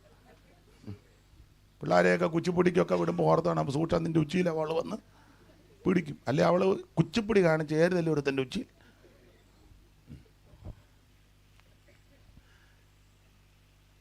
ഇന്ന് രാത്രി ഓർപ്പിക്കട്ടെ, യോഹന്നാൻ വലിയവനാകാൻ 5ാമത്തെ കാരണം. 5 എന്നുള്ളതൊരു നല്ല കണക്കാണ് അല്ലേ? 5 കാര്യം. ഒത്തിരി ഉണ്ട്, 5 കാര്യം മതി. ഗുണമാകാനാന്നേ 5 എണ്ണം മതി. 5ാമത്, അത് പ്രധാനപ്പെട്ട കാര്യമാണ്. യോഹന്നാൻ വലിയവനാകാൻ. ഇന്ന് രാത്രിയുടെ വലിയവനാകാൻ ആഗ്രഹിക്കുന്നവരൊക്കെ ഇത് ചെയ്തോണം. യോഹന്നാൻ വലിയവനാകാൻ 5ാമത്തെ കാര്യം, യോഹന്നാൻ സുവിശേഷം അറിയിച്ചവന്. ലൂക്കോസിന്റെ സുവിശേഷം 3:18 വായിരും മോനെ. ലൂക്കോസ് 3:18 പെട്ടെന്ന് വായിച്ചു. മറ്റു പലതും അവൻ പ്രബോധിപ്പിച്ചുകൊണ്ട് സുവിശേഷം അറിയിച്ചു. ഒന്നുകൂടെ വായിച്ചേ, ഇടയ്ക്ക് വിട്ടുപോയല്ലോ മൈക്കിന്റെ മോനെ. മറ്റു പലതും അവൻ പ്രബോധിപ്പിച്ചതുകൊണ്ട് ജനത്തോട് സുവിശേഷം അറിയിച്ചു. അപ്പൊ ശ്രദ്ധിച്ചേ, മറ്റു പലതും അവൻ പ്രബോധിപ്പിച്ചുകൊണ്ട് ജനത്തോട് സുവിശേഷം അറിയിച്ചു. അപ്പൊ യോഹന്നാൻ സ്നാപകൻ വലിയവനാകാൻ 5ാമത്തെ കാരണം, യോഹന്നാൻ സുവിശേഷം അറിയിച്ചവനാണ്. ഇന്ന് രാത്രി കുഞ്ഞുങ്ങളോടൊക്കെ പറയട്ടെ, അതേ മുന്നിരിക്കുന്ന കുഞ്ഞുങ്ങൾ, നിങ്ങൾ വലിയവരാകും, സുവിശേഷം അറിയിച്ചോണം. കൂടെ പഠിക്കുന്ന കുഞ്ഞുങ്ങളോടൊക്കെ സുവിശേഷം ഇൻ്റർവെല്ലിന് പഠിക്കുന്ന സമയത്തിരുന്ന് പറയരുത് കേട്ടോ. സാർ അവിടെ ക്ലാസ് എടുക്കുമ്പോൾ എടി യേശു നിന്നെ രക്ഷിക്കും, നിനക്ക് മർക്കോസിനാ ഒന്നും പറയരുത്. ഇൻ്റർവെല്ലൊക്കെ വരുമ്പം ഭക്ഷണം കഴിക്കാനിരിക്കുമ്പം അങ്ങോട്ട് സ്കൂളിലോട്ട് പോകുമ്പോൾ ഇങ്ങോട്ട് അന്നേരമൊക്കെ പറഞ്ഞു പോകണം. ഡേ നീ പറയുമോ സുവിശേഷം പറയുമോ? ഇവൻ പറയുമോ? ആട്ടെ, സുവിശേഷം പറയണം. അല്ല അവൻ്റെ മനസ്സിലും മോട്ടിച്ചുകൊണ്ട് വരുമോ? അവൻ നടന്നു പോകുമ്പോൾ കോതുകാല് വെക്കുകയൊന്നും ചെയ്യരുത്. സുവിശേഷം പറയണം. ദൈവത്തിൻ്റെ മഹത്വം. നിങ്ങളെ ദൈവം വലിയവരാക്കും. മാന്യ സഹോദരി സഹോദരന്മാരോടും പറയാം, സുവിശേഷം അറിയിച്ചു, ഒരു കുഴപ്പവും വരികയില്ല. അപ്പൊ യോഹന്നാൻ വലിയവനാകാൻ കാരണം, യോഹന്നാൻ സുവിശേഷം അറിയിച്ചു. ഇനി സുവിശേഷത്തെ പറ്റി ചില കാര്യം പറഞ്ഞങ്ങ് നിർത്താം. എന്താണ് സുവിശേഷം? യേശു ക്രിസ്തു, അതാ സുവിശേഷം. യോഹന്നാൻ അതാ പറഞ്ഞേ. യോഹന്നാന് പുള്ളിയെ പറ്റി ഒന്നും പറയാനില്ല, പറയാൻ ഒത്തിരി ഉണ്ട്. ഞങ്ങൾ ഇന്ന കുടുംബത്തിലെയാണ്. ഏതാ? ഞങ്ങളുടെ കുടുംബം എന്ന് പറഞ്ഞാൽ എൻ്റെ പൊന്നെ മണ്ണാർത്തറയിൽ മെയിൻ അല്ലേ ഞങ്ങൾ. യോഹന്നാനോട് ഏത് കുടുംബം? അയ്യോ അറിയത്തില്ലേ? ഓ എൻ്റെ അപ്പച്ചനല്ലയോ കറിയാൻ ചായൻ. ഏത് കറിയാൻ? ഓ കറിയാച്ച. ഓ അറിയാൻ ചായൻ. പിന്നെ എൻ്റെ ഗ്രാൻഡ് ഫാദർ അല്ലയോ ഇന്നയാള്. ഏതാ? ഞങ്ങൾ ലേവി ഗോത്രമാണ്. ആണോ? പിന്നെ ചെറിയ ആൾക്കാരല്ലെന്നോ. സ്തോത്രം. എൻ്റെ അമ്മച്ചിയെ കേട്ടിട്ടുണ്ടോ? യോഹന്നാൻ ഇതൊന്നും പറയുന്നില്ല. യോഹന്നാൻ ആരെ കണ്ടാലും എവിടെ വെച്ചും പറയാനുള്ളത് സുവിശേഷമാണ്. തൻ്റെ കുടുംബചരിത്രമോ കുടുംബ പാരമ്പര്യമോ ഒന്നും പുള്ളിക്ക് വിഷയമല്ല. അത് തൊടുന്നേ ഇല്ലല്ലോ. സ്തോത്രം. താൻ അവസരം കിട്ടുമ്പോഴെല്ലാം സുവിശേഷം അറിയിക്കുന്നത്. അതുകൊണ്ടാണ് വലിയവനായത്. അപ്പൊ എന്താണ് സുവിശേഷം? സുവിശേഷം യേശു ക്രിസ്തു. ഇനിയും ചടികടാന്ന് വായിച്ചു. എന്താ സുവിശേഷം? തിമോത്തിയോസിന്റെ 2-ാം ലേഖനം 2-ാം അധ്യായം 8-ാം വാക്യം. ചടികടാന്ന് വായിര്, പെട്ടെന്ന് വായിര്. ഇതെല്ലാം മണ്ണാർത്താർക്ക് അറിയാവുന്ന കാര്യമാണ്. പിന്നെ ഞാനങ്ങ് പറയാനെന്നേ ഉള്ളൂ. പറയല്ലോ, ഓർപ്പിക്കുക. ദാവീദിന് സന്തതിയായി ജനിച്ച് മരിച്ചിട്ട് ഉയർത്തെഴുന്നേറ്റിരിക്കുന്ന യേശു ക്രിസ്തുവിനെ ഓർത്തുകൊള്ളുക. അതാകുന്നു എന്റെ സുവിശേഷം. അതാ സുവിശേഷം. ഈ സുവിശേഷം യോഹന്നാൻ എല്ലായിടത്തും പറയും. ദാവീദിന് മക്കളെ കൊട്ടിയാ പോരാ, സുവിശേഷം പറയണം കേട്ടോ. വായിച്ച് നല്ലതാ, വായന നല്ല. എന്നാൽ സുവിശേഷം പാട്ട് പാടി തന്നെ ഇരിക്കരുത്, സുവിശേഷവും പറയണം കേട്ടോ. ഇത് വായിച്ച് തന്നെ ഇരിക്കരുത്. ഉറക്കമെല്ലാം പോയില്ലയോ? അതാ സുവിശേഷം അറിയിക്കണം. സുവിശേഷം കേട്ടോ മോനെ, സുവിശേഷം അറിയിക്കുക. ഒത്തിരി തിയോളജി ഒന്നും ഇറക്കിയില്ലെങ്കിൽ ഇത്രയും പറഞ്ഞാൽ മതി. യേശു രക്ഷിക്കും, യേശു വിടിവിക്കും, യേശു നിന്നെ സൗഖ്യമാക്കും, യേശു നിന്നെ രക്ഷിക്കും. ഇത് പറഞ്ഞോണം. അതിന് അവരെന്തോ ചിന്തിക്കുന്നൊന്നും നമ്മുടെ വിഷയമല്ല. നമ്മൾ ഇതങ്ങ് പറഞ്ഞാൽ മതി. ഇപ്പൊ റോഡിൽ കൂടെ പോകുമ്പോൾ, റോഡിലങ്ങോട്ട് വണ്ടി ഓടിക്കുമ്പോഴേ, പുള്ളി എന്നെ ഓർക്കുന്നു, ഞാൻ ഓണടിച്ചില്ലേ അവൻ്റെ നെഞ്ചത്ത് കയറും. അവൻ നടുറോഡ് നിൽക്കുക. നമ്മളിപ്പോൾ ഓണടിച്ചാൽ പുള്ളി ഓൺ വെച്ചേക്കുന്നത് തന്നെ അതിനല്ലേ. ചിലപ്പോൾ അവൻ ഓർക്കാൻ പുറത്തോ എന്തോ കുബുത്തിയായിട്ട് വന്ന് എനിക്ക് അടിക്കണം, അടിച്ചിട്ട് മാറിയില്ലേ പിന്നെ ഏറ്റോട്ടെ. പക്ഷെ ഇത് അടിക്കാന്നുള്ളത് നമ്മുടെ കടമയാണ്. പുള്ളി അവൻ എന്നാ കേൾക്കും, ഞാൻ ഓണടിക്കുമ്പോൾ കടക്കാരൻ എന്നാ തോന്നും, എന്തിനാടാ എൻ്റെ കടയുടെ വാതൊക്കെ വന്നപ്പം. ഇതൊക്കെ അങ്ങനെ ചിന്തിച്ചാൽ, ഇതൊന്നും ചിന്തിക്കരുത്. നീ അങ്ങ് സുവിശേഷം പറഞ്ഞോണം. ആരെയും നിർബന്ധിക്കണ്ട, സമ്മർദ്ദമൊന്നും ചെലുത്തണ്ട. പക്ഷെ പറയേണ്ട കർത്തവ്യം നമ്മുടേതാണ്. അപ്പൊ സുവിശേഷം അറിയിക്കണം. ദൈവത്തിന് മകത് എന്താ സുവിശേഷം? അതാ തിമോഥെയോസിന്റെ ലേഖനം 2-ാം അധ്യായം 2-ാം അധ്യായത്തിന്റെ 2-ാം ലേഖനം 2-ാം അധ്യായത്തിന്റെ 8-ാം വാക്യം, ദാവീദിന്റെ സന്തതിയായി ജനിച്ച് മരിച്ചിട്ട് ഉയർത്തെഴുന്നേറ്റിരിക്കുന്ന യേശു ക്രിസ്തുവിനെ ഓർത്തുകൊള്ളുക, അതാകുന്നു ഇതാ സുവിശേഷം. ഇത് യോഹന്നാൻ അറിയിച്ചു. ആട്ടെ, എന്തിനായി സുവിശേഷം അറിയിക്കുന്നത്? ഒറ്റവാക്കി പറയാം, സകല മനുഷ്യനും രക്ഷപ്പെടാൻ. തീത്തോസ് 2:11 വായിച്ചു. തീത്തോസ് 2:11 പെട്ടെന്ന് വായിച്ചു. സകല മനുഷ്യർക്കും രക്ഷാകരമായ ദൈവകൃപ. അപ്പൊ സകല മനുഷ്യനും രക്ഷപ്പെടാൻ ആ സുവിശേഷം. അല്ല, സുവിശേഷം അറിയുന്നവന് രക്ഷപ്പെടാനല്ല. ചെല്ലി ധരിച്ചിരിക്കുന്ന അവർക്ക് രക്ഷപ്പെടാൻ ഒരു മാർഗമായിട്ട് ഇറങ്ങിയിരിക്കുക. സാബുവിന് രക്ഷപ്പെടണം എങ്ങനെയും ഇവിടെ വെച്ചു. അതിനാ പുള്ളി ആണ്ട് കോരെ പുള്ളിക്ക് സാബുവിന് രക്ഷപ്പെടാനല്ല, നീ രക്ഷപ്പെടാൻ. Praise the Lord. സകല മനുഷ്യർക്കും രക്ഷാകരമാ ഈ സുവിശേഷം. അപ്പൊ എന്താണ് സുവിശേഷം? യേശു ക്രിസ്തു. എന്തിനാ സുവിശേഷം? സകല മനുഷ്യനും രക്ഷപ്പെടാൻ. ആരാ ഇത് കേൾക്കണ്ടേ? നമ്മൾ സുവിശേഷം പറയാൻ ചെല്ലുമ്പോൾ എന്നാ സുവിശേഷം? അങ്ങോട്ട് ചെല്ല്, നിങ്ങളുടെ ആൾക്കാരല്ല. അവിടെ വലിയ കാവിലോട്ട് ചെല്ലും, നിങ്ങളുടെ ആൾക്കാരല്ല, ഒത്തിരി ഉണ്ട് അവിടെ. നമ്മൾ അങ്ങോട്ട് ചെല്ലുമ്പോൾ നമ്മുടെ ആൾക്കാർ എന്തുവാ സുവിശേഷം? എന്തിനാ കൊല്ലക്കൂടി സൂചി വെക്കാൻ വന്നേക്കുന്നു? ഞങ്ങൾ സൈമൺ സാറ് വന്ന കാലം മുതൽ സാറ് കിടന്ന കട്ടിൽ ഇപ്പോൾ ഇവിടെ കിടക്കുക. വിദ്വാൻ കുട്ടിച്ചൻ്റെ കൊച്ചുമാനാന്ന് എന്നോടാണോ സുവിശേഷം? അല്ല, പുള്ളി പറയത്തില്ല, പുള്ളി അങ്ങ് പറയുകയാന്നല്ലോ. നമ്മൾ ഇതൊക്കെ എന്തുവാ സുവിശേഷം? ഇങ്ങോട്ടോ, ഞങ്ങളുടെ വീട്ടിൽ നിന്ന് 5 പേരെ ഇറങ്ങിയേക്കുന്നത്. എന്തിന്? സുവിശേഷം. ഞങ്ങളുടെ അടുക്കലാണോ? ഉടനെ അവർ പറഞ്ഞു, താണ്ട് അങ്ങോട്ട് ചെല്ലേ. എന്താണെന്ന് അറിയാൻ മേലാത്ത കുറേ ആൾക്കാർ പൊന്തപ്പുഴയിലുണ്ട്. നേരെ അങ്ങോട്ട് പോയാൽ മതി, വനത്തിനകത്തൂടെ. ഒക്കുന്നെങ്കിൽ ആ മുക്കടയിലും കൂടെ ഒന്ന് ചെല്ലേ. ചുരുക്കി പറഞ്ഞാൽ നമ്മളെ അങ്ങോട്ടും ഇങ്ങോട്ടും ഓടിക്കുക. ഒരു കാര്യം ആരാ ഇത് കേൾക്കട്ടെ? സകല ആൾക്കാരും കേൾക്കണം. 2 വാക്യമായിരുന്നു. മർക്കോസ് 16:15, മർക്കോസ് 13:10. പെട്ടെന്ന് വായിച്ചു. 16:15, 13:10 പെട്ടെന്ന് വായിരു.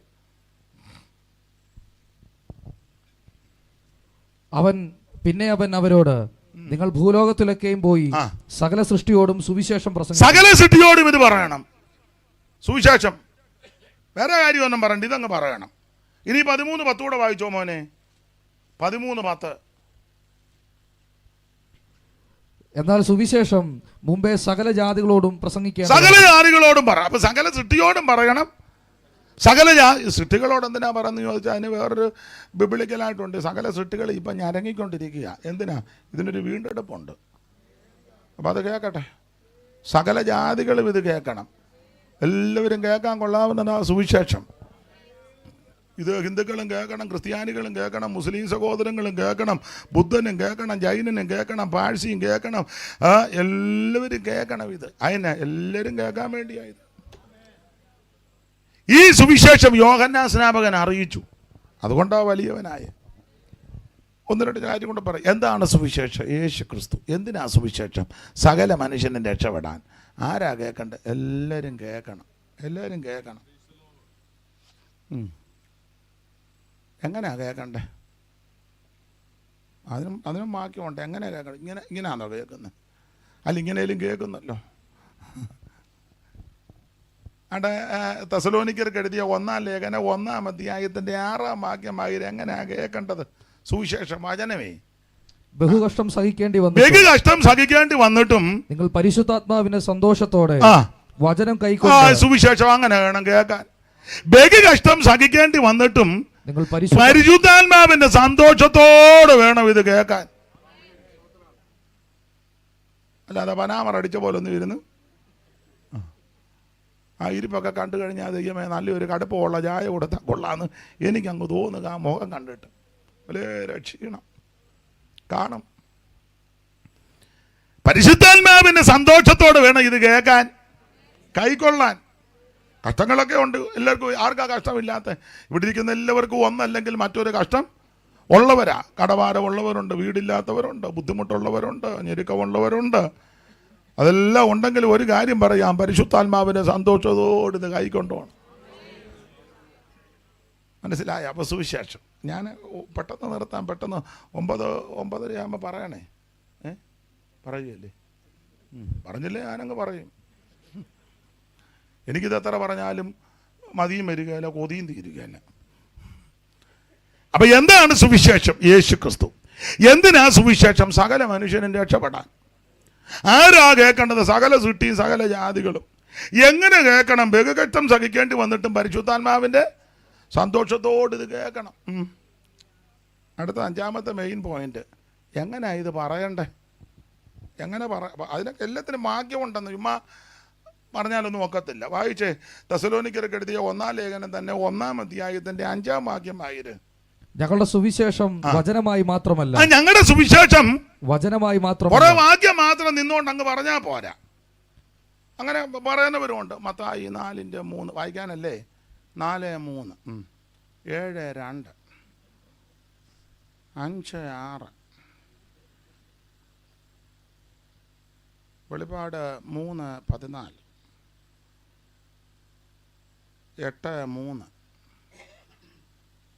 യെഹെസ്കേൽ പ്രവചനം 5:6, ദാനിയേൽ എല്ലാം പ്രവചനമാണ്. ഇങ്ങനെ മാത്രം പറഞ്ഞാൽ മതിയോ?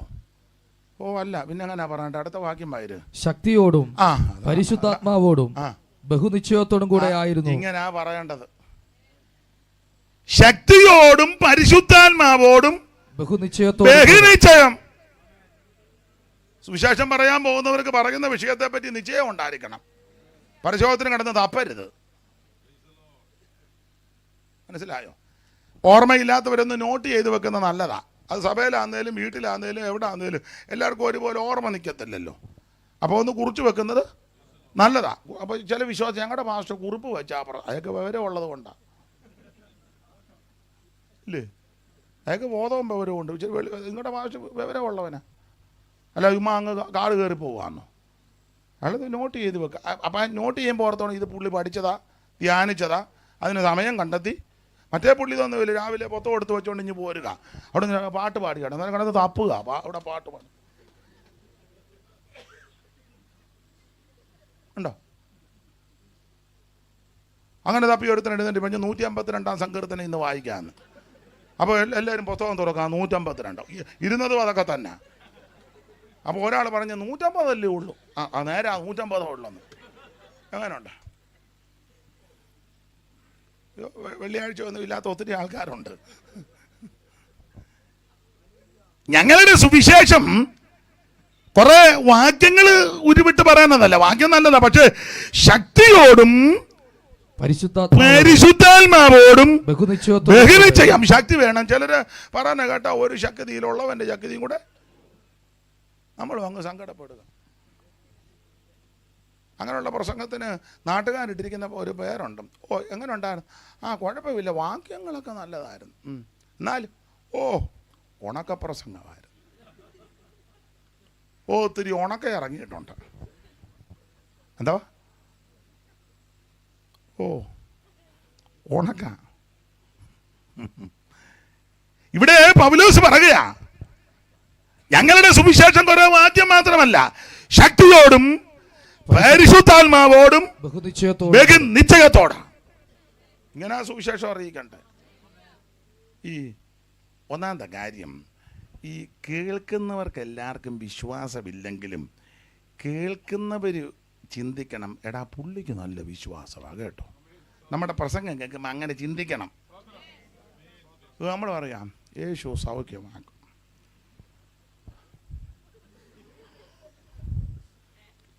അന്നേരം കേട്ടവന് മനസ്സിലായി, ഓ പുള്ളിക്ക് ഇതിനെപ്പറ്റി, പുള്ളിക്ക് ഇതിനോട് വലിയ വിശ്വാസവും.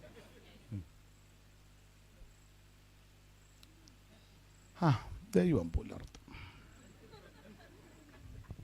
അത് കേൾക്കുന്നതിന് ഇയാൾക്ക് ഇതിനെപ്പറ്റി ഒരു. അപ്പൊ കേൾക്കുന്നവരെല്ലാം വിശ്വസിച്ചില്ലെങ്കിലും പറയുന്ന നിനക്കൊരു വിശ്വാസം വേണ്ടേ? വേണ്ടേ? പണ്ട് ഒരാൾ പറഞ്ഞു, ഈ വിഷയം ഇത് ഗ്രീക്കിൽ 5 പ്രാവശ്യമുണ്ട്, അങ്ങനെ തന്നെ അങ്ങനെ തന്നെ അങ്ങനെ തന്നെ അങ്ങനെ തന്നെ എന്ന് 5 പ്രാവശ്യം ഗ്രീക്കിലുണ്ടെന്ന്. അപ്പം ഇംഗ്ലീഷും മലയാളവും ഒന്നും നന്നായിട്ട് അറിയാൻ പോലും ഒരു അമ്മച്ചി ആടി എടുത്തിട്ട് പറഞ്ഞു, ഉദ്ദേശി ഗ്രീക്കിലെ കൊച്ചുങ്ങൾക്ക് 5 പ്രാവശ്യം പറയണേ, എനിക്ക് ഒറ്റ പ്രാവശ്യം കേട്ടാൽ മതി. ഗ്രീക്ക് കൊച്ചുങ്ങൾക്ക് 5 പ്രാവശ്യം പറഞ്ഞാലേ അതുങ്ങൾ വിശ്വസിക്കുകയുള്ളൂ. പക്ഷേ എനിക്ക് ഒറ്റ പ്രാവശ്യം എൻ്റെ കർത്താവ് പറഞ്ഞാൽ മതി, ഞാൻ വിശ്വസിക്കും. മനസ്സിലായി കാണും. ചെല്ലങ്ങ് ഗ്രീക്ക്, ഇത് ഗ്രീക്കിൽ ഇങ്ങനെ, ഹിബ്രുവിൽ ഇങ്ങനെ, ലാറ്റിൻ ഭാഷ അതൊക്കെ നല്ലതാ. മണ്ണാറത്തറ കിടക്കുന്ന തള്ളക്ക് എവിടെ ഗ്രീക്ക് അറിയാവുന്നേ? അളക്ക് ഒറ്റ കാര്യം അറിയാം, എൻ്റെ ദൈവമായത് പറഞ്ഞത്. ഞാൻ ഒരിക്കൽ അരുളി ചെയ്തു. സ്തോത്രം. മനസ്സിലായോ? ദൈവത്തിന് മഹത്വം. ദൈവത്തിൽ വിശ്വസിക്കണം. പറയുന്ന ആൾക്കൊരു വിശ്വാസം വേണ്ടേ? അപ്പൊ ഞങ്ങളുടെ സുവിശേഷം കുറെ വാക്യം മാത്രം തട്ടി വിടുകയല്ല. ഇപ്പൊ അങ്ങനെ തട്ടി വിടുന്നു. ഇപ്പം വാക്യമൊക്കെ വേദപുസ്തകം ഒന്നും വായിക്കുമൊന്നും വേണ്ട, ഗൂഗിളിൽ കയറിയാൽ മതി. നാളെ പറഞ്ഞ എല്ലാം ഗൂഗിളിൽ കയറിയാൽ കിട്ടുമെന്ന്. എല്ലാം ഗൂഗിൾ മെസ്സേജാ. അതിന് വിശ്വാസിയല്ല ഇപ്പം ഗൂഗിളായിട്ടിരിക്കുക. അതെ, ഡിക്ഷണറിയും അത് പഠിക്കരുതെന്നോ കയറരുതെന്നല്ല എൻ്റെ വാദം. പക്ഷേ അതിൽ കയറുന്നതിലും കുറച്ചും കൂടെ സമയം കണ്ടെത്തേണ്ടത് പ്രാർത്ഥിച്ചേച്ച് ദൂതൊന്ന് ഒരുക്കിക്കേ. പ്രാർത്ഥിച്ചേച്ചേ. നിങ്ങളും അങ്ങനെ പാട്ട് പാടാൻ ഇത് പ്രോഗ്രാമാണ്. പ്രോഗ്രാമല്ല, ഇത് ശുശ്രൂഷയാണ്. പ്രോഗ്രാമാണെന്നും പറഞ്ഞ് പോകരുത്. ഈ പ്രോഗ്രാമുമായിട്ട് ചെല്ലുന്നത് കൊണ്ട് സ്തുതിച്ചാട്ടെ ഒരിക്കൽ കൂടി ശക്തിയോടെ. ഓ പോരാ ഇവൻ കടന്നിങ്ങനെ വില്ല് വളയം പോലെ നിന്ന് വളയുക. അതേസമയം എൻ്റെ കുഞ്ഞുങ്ങളെ, നിങ്ങൾ ഒരു ശുശ്രൂഷയ്ക്ക് വൈകിട്ട് പോകുന്നതിന് മുന്നേ ഒരു മണിക്കൂർ ഇരുന്ന് പ്രാർത്ഥിച്ചൊന്ന് ആത്മാവിൽ നിറഞ്ഞ് ആ പാടുന്ന പാട്ട് വെക്കൊന്ന് സെലക്ട് ചെയ്ത് ദൈവത്തോട് പറ, കർത്താവേ ഈ പാട്ടാണ് ഞങ്ങളവിടെ പാടുന്നത്. പാട്ട് പാടുമ്പോഴേ ദൈവശക്തി വ്യാവുന്ന. അങ്ങനെ അടുത്ത ആഴ്ച മുതൽ നോക്കിക്കേ. ഇതൊക്കെ വായിക്കുന്നതിന് മുന്നേ ഒരു മണിക്കൂർ ഒന്ന് കർത്താവേ കണക്കിന് വായിക്കാൻ കൃപ തരണം, താളവും കയ്യും ഒക്കെ കൃത്യം ഇടത്തലെ എന്നതാ പറഞ്ഞത്? എന്തുവാ ഇതിന് പറയുന്നത്? കേൾക്കാം. ആയിക്കോട്ടെ. ഇതിനോ? ആയിക്കോട്ടെ. ഇതെല്ലാം അത് ഒന്ന് പ്രാർത്ഥിച്ചൊന്ന് ചെന്നേ. നിങ്ങൾ എന്നിട്ട് എന്നെ ഒന്ന് വിളിച്ച് പറഞ്ഞ അന്തരീക്ഷം മാറും. ദൈവത്തിന് മഹത്വം. ഹല്ലേലൂയ. അപ്പൊ എങ്ങനെയാ ഇത് പറയേണ്ടത്? ശക്തിയോടും പരിശുദ്ധാത്മാവോടും ബഹുനിശ്ചയത്തോടും അങ്ങനെ പറയണം. സുവിശേഷം ഓടിച്ച് മുമ്പോട്ട് പോകാം. എന്താണ് സുവിശേഷം? യേശുക്രിസ്തു. എന്തിനാ സുവിശേഷം? സകല മനുഷ്യനും രക്ഷപ്പെടാൻ. ആരാ കേൾക്കേണ്ടത്? സകല ജാതികൾ, സകല സൃഷ്ടികളും. എങ്ങനെയാ കേൾക്കേണ്ടത്? ബഹുകഷ്ടം സഹിക്കേണ്ടി വന്നിട്ടും പരിശുദ്ധാത്മാവിന് സന്തോഷത്തോടെ. എങ്ങനെയാ പറയേണ്ടത്? ശക്തിയോടും പരിശുദ്ധാത്മാവോടും ബഹുനിശ്ചയത്തോടും. ഇങ്ങനെയൊക്കെ പറയുമ്പോൾ സുവിശേഷത്തിന്റെ ശക്തി കൂടും. അങ്ങനെയെങ്കിൽ ഈ സുവിശേഷത്തിന് വിശേഷതയുണ്ട്. ഈ വിശേഷതയാ യോഹന്നാൻ പറഞ്ഞത്, സുവിശേഷം അറിയിച്ചു വലിയവനാകാൻ. എന്താ സുവിശേഷത്തിന്റെ വിശേഷത? ഒത്തിരി ഉണ്ട്. ചില കാര്യം പറയാം. ഒന്ന്, എല്ലായിടത്തും ഞാൻ പറയുന്നതാ, സുവിശേഷത്തിന്റെ വിശേഷത ഒന്ന്, ഇത് രക്ഷിക്കുന്ന മാർഗമാണ്. നിന്നെയും നിന്റെ കുടുംബത്തെയും രക്ഷിക്കുന്ന മാർഗമാണ് സുവിശേഷം. അറിവുള്ള വാക്യമാണ്. വായിച്ചോ? റോമാലേഖനം 1:16. പെട്ടെന്ന് വായിച്ചു. റോമാലേഖനം 1:16. പെട്ടെന്ന്. സുവിശേഷത്തെക്കുറിച്ച് എനിക്ക് ലജ്ജയില്ല. വിശ്വസിക്കുന്ന ഏവനും, ആദ്യം യഹൂദനും പിന്നെ യവനനും, അത് രക്ഷയ്ക്കായി ദൈവശക്തിയാകുന്നു. അപ്പൊ ശ്രദ്ധിക്കുക, സുവിശേഷത്തിന്റെ വിശേഷത എന്റെ പ്രിയരെ, ഇത് രക്ഷിക്കുന്ന മാർഗമാണ്. മറ്റൊരുത്തലും രക്ഷയില്ല, യേശു ക്രിസ്തു മാത്രം രക്ഷകൻ. രക്ഷപ്പെടാൻ, രക്ഷിക്കപ്പെടാൻ ഒറ്റ മാർഗം, ഒറ്റ വഴി, ഒറ്റ വാതിൽ, ഒരേ ഒരു വ്യക്തി, നസറയനാകുന്ന യേശു ക്രിസ്തു. അതാ സുവിശേഷത്തിന്റെ വിഷയം. 5 പൈസ കൊടുക്കണ്ട, കാശും മുടക്കണ്ട, ഭൗതിക വസ്തുക്കളൊന്നും കൊടുക്കണ്ട. ഇരിക്കുന്ന ഇടത്തിരുന്ന്, കേൾക്കുന്ന ഇടത്തിരുന്ന് ഒരൊറ്റ വാക്ക് പറഞ്ഞാൽ മതി, യേശുവേ എന്നെ രക്ഷിക്കണം. ഇന്ന് രാത്രി യേശു ക്രിസ്തു നിന്നെ രക്ഷിക്കും. വിശദീകരിച്ച് പോകുന്നില്ല, പറഞ്ഞങ്ങ് വിടുക. നമ്മുടെ യോഗത്തിന് തീരുന്ന സമയങ്ങളാകുക. അപ്പോൾ സുവിശേഷത്തിൻ്റെ വിശേഷത: 1, രക്ഷിക്കുന്ന മാർഗം. 2, ഈ സുവിശേഷം മുൻപ് കൂട്ടി വാഗ്ദത്തം ചെയ്തതാണ്. ചില ആൾക്കാർ ധരിച്ചു വെച്ചേക്കുന്നത് ഇത് നമ്മൾ ആരാണ്ട് കൊണ്ടുവന്നതാണ്. നാളൊരുത്തം പറഞ്ഞു കുക്കു സാഹിബിൻ്റെ ആണ്. കുക്കിൻ്റെ അല്ല, കൊക്കിൻ്റെ അല്ല. അന്നേരം പറഞ്ഞു നോയൽ സാഹിബിൻ്റെ, നോയലിൻ്റെ അല്ല, നാഗളിൻ്റെ അല്ല സുവിശേഷം. അപ്പോൾ ഒരുത്തം പറഞ്ഞു ഇത് കുന്നംപുറത്തെ സൈമൻ്റെ ആണോ സുവിശേഷം? സൈമൺ സാറേ, കുന്നംപുറത്തുകാരുടെ അല്ല സുവിശേഷം. ഇത് വിദ്വാൻ കുട്ടിച്ചൻ്റെ അല്ല സുവിശേഷം, അവരുടെ വലിയ പന, പുള്ളിയുടേതും അല്ല. അപ്പോൾ ചില ആൾക്കാർ പറയാ ഇത് കല്ലുമല കുഞ്ഞുമാനച്ചാൻ്റെ ആണ്. ചാരം തോമാച്ചൻ്റെ അല്ല സുവിശേഷം. ഉണ്ണുണ്ണി സാറിൻ്റെ അല്ല സുവിശേഷം, ഉണ്ണുണ്ണി സാറിൻ്റെ അല്ല. ഇത് ടിജു ഉമ്മച്ചൻ്റെ, ഉണ്ണുണ്ണി സാറിൻ്റെയും സി ടി മത്തായിച്ചൻ്റെയും മൈലപ്പുറ ഫിലിപ്പ് സാറിൻ്റെയും സൈമൺ സാറിൻ്റെയും ഉണ്ടല്ലോ ടി കെ ഷൗമേൽ സാറിൻ്റെയും എം എ ചെറിയാച്ചൻ്റെയും ഒന്നുമല്ല സുവിശേഷം. ഇത് ഉണ്ണുണ്ണി സാറിൻ്റെ അല്ല സുവിശേഷം. കല്ലുമല കുഞ്ഞുമനച്ചാൻ്റെയും ഒന്നുമല്ല. ജോർജ് ബർഗിൻ്റെയും മേരി ചാമ്പാൻ്റെയും നോയൽ സാഹിബിൻ്റെയും നാഗൾ സാഹിബിൻ്റെയും ഒന്നുമല്ല സുവിശേഷം. സുവിശേഷം ദൈവത്തിൻ്റെതാണ്. ഇത് ദൈവം തമ്പുരാൻ മുമ്പ് കൂട്ടി വാഗ്ദത്തം ചെയ്തതാ സുവിശേഷം. വായിച്ചേ, ഗലാത്യ ലേഖനം 1:1 വായിച്ചോ. പെട്ടെന്ന് വായിര്. ഗലാത്യ ലേഖനം 1:1.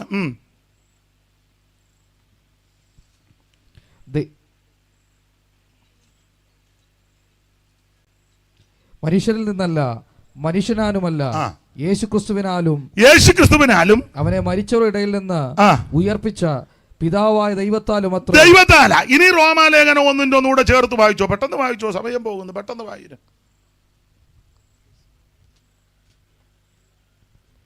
ദൈവം തന്റെ പുത്രനും നമ്മുടെ കർത്താവുമായ യേശുക്രിസ്തുവിനെ കുറിച്ച് വിശുദ്ധ രേഖകളിൽ തന്റെ പ്രവാചകന്മാർ മുഖാന്തരം മുമ്പുകൂട്ടി വാഗ്ദത്തം ചെയ്ത സുവിശേഷത്തിനായി സുവിശേഷം മതി. അപ്പൊ ഈ സുവിശേഷം അടുത്ത കാലത്ത് ആരും കൊണ്ടുവന്നതല്ല. ചില ആൾക്കാർ പറയാ ഇത് കപ്പലെ കൊണ്ടുവന്നതാണ്. ഒരു വട്ട് പിടിച്ച തള്ളയുണ്ട്. തള്ള പറയുന്നത് ഇത് സായിപ്പന്മാർ കൊണ്ടുവന്നത്. തള്ളക്ക് വാട്ടാ. ഈ പന്ന തള്ളേനെയൊക്കെ എന്നാ ചെയ്യാനാ നമ്മൾ? ആരാന്നൊന്നും ഞാൻ പറയുന്നില്ല. തള്ളയ്ക്കും അറിയാം, എനിക്കും അറിയാം ആരാന്ന്.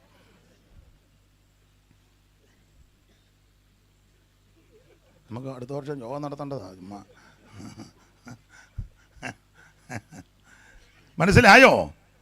ഇത് കപ്പലെ കൊണ്ടുവന്നതല്ല, കടല് കടത്തി കൊണ്ടുവന്നതല്ല. സുവിശേഷം മുൻപ് കൂട്ടി ദൈവം വാഗ്ദത്തം ചെയ്തതാണ്.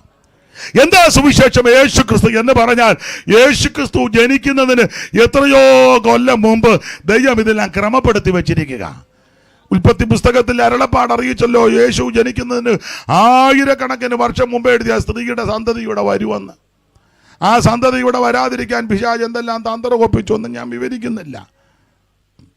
പെസഹ കുഞ്ഞാടിനെ പറ്റി പുറപ്പാടിലുണ്ട്, സംഖ്യാപുസ്തകത്തിലുമുണ്ട്. അടിക്കപ്പെട്ട പാറ, ദൈവത്തിന് മഹത്വം. അതുപോലെ ലേവ്യ പുസ്തകത്തിലുമുണ്ട്. ഒരു യാഗകുഞ്ഞാടിനെ കാണുന്നുണ്ട്. ആവർത്തന പുസ്തകത്തിൽ വരുവാനുള്ള പ്രവാചകനെ കാണുന്നുണ്ട്.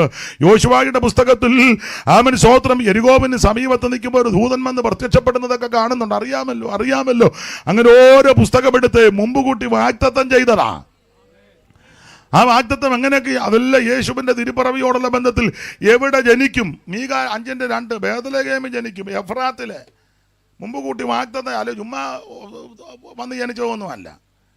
എവിടെ ജനിക്കുമെന്ന് മീക പ്രവചിച്ചു. നീയോ 5:2 വായിച്ചോ, പെട്ടെന്ന് വായിച്ചു.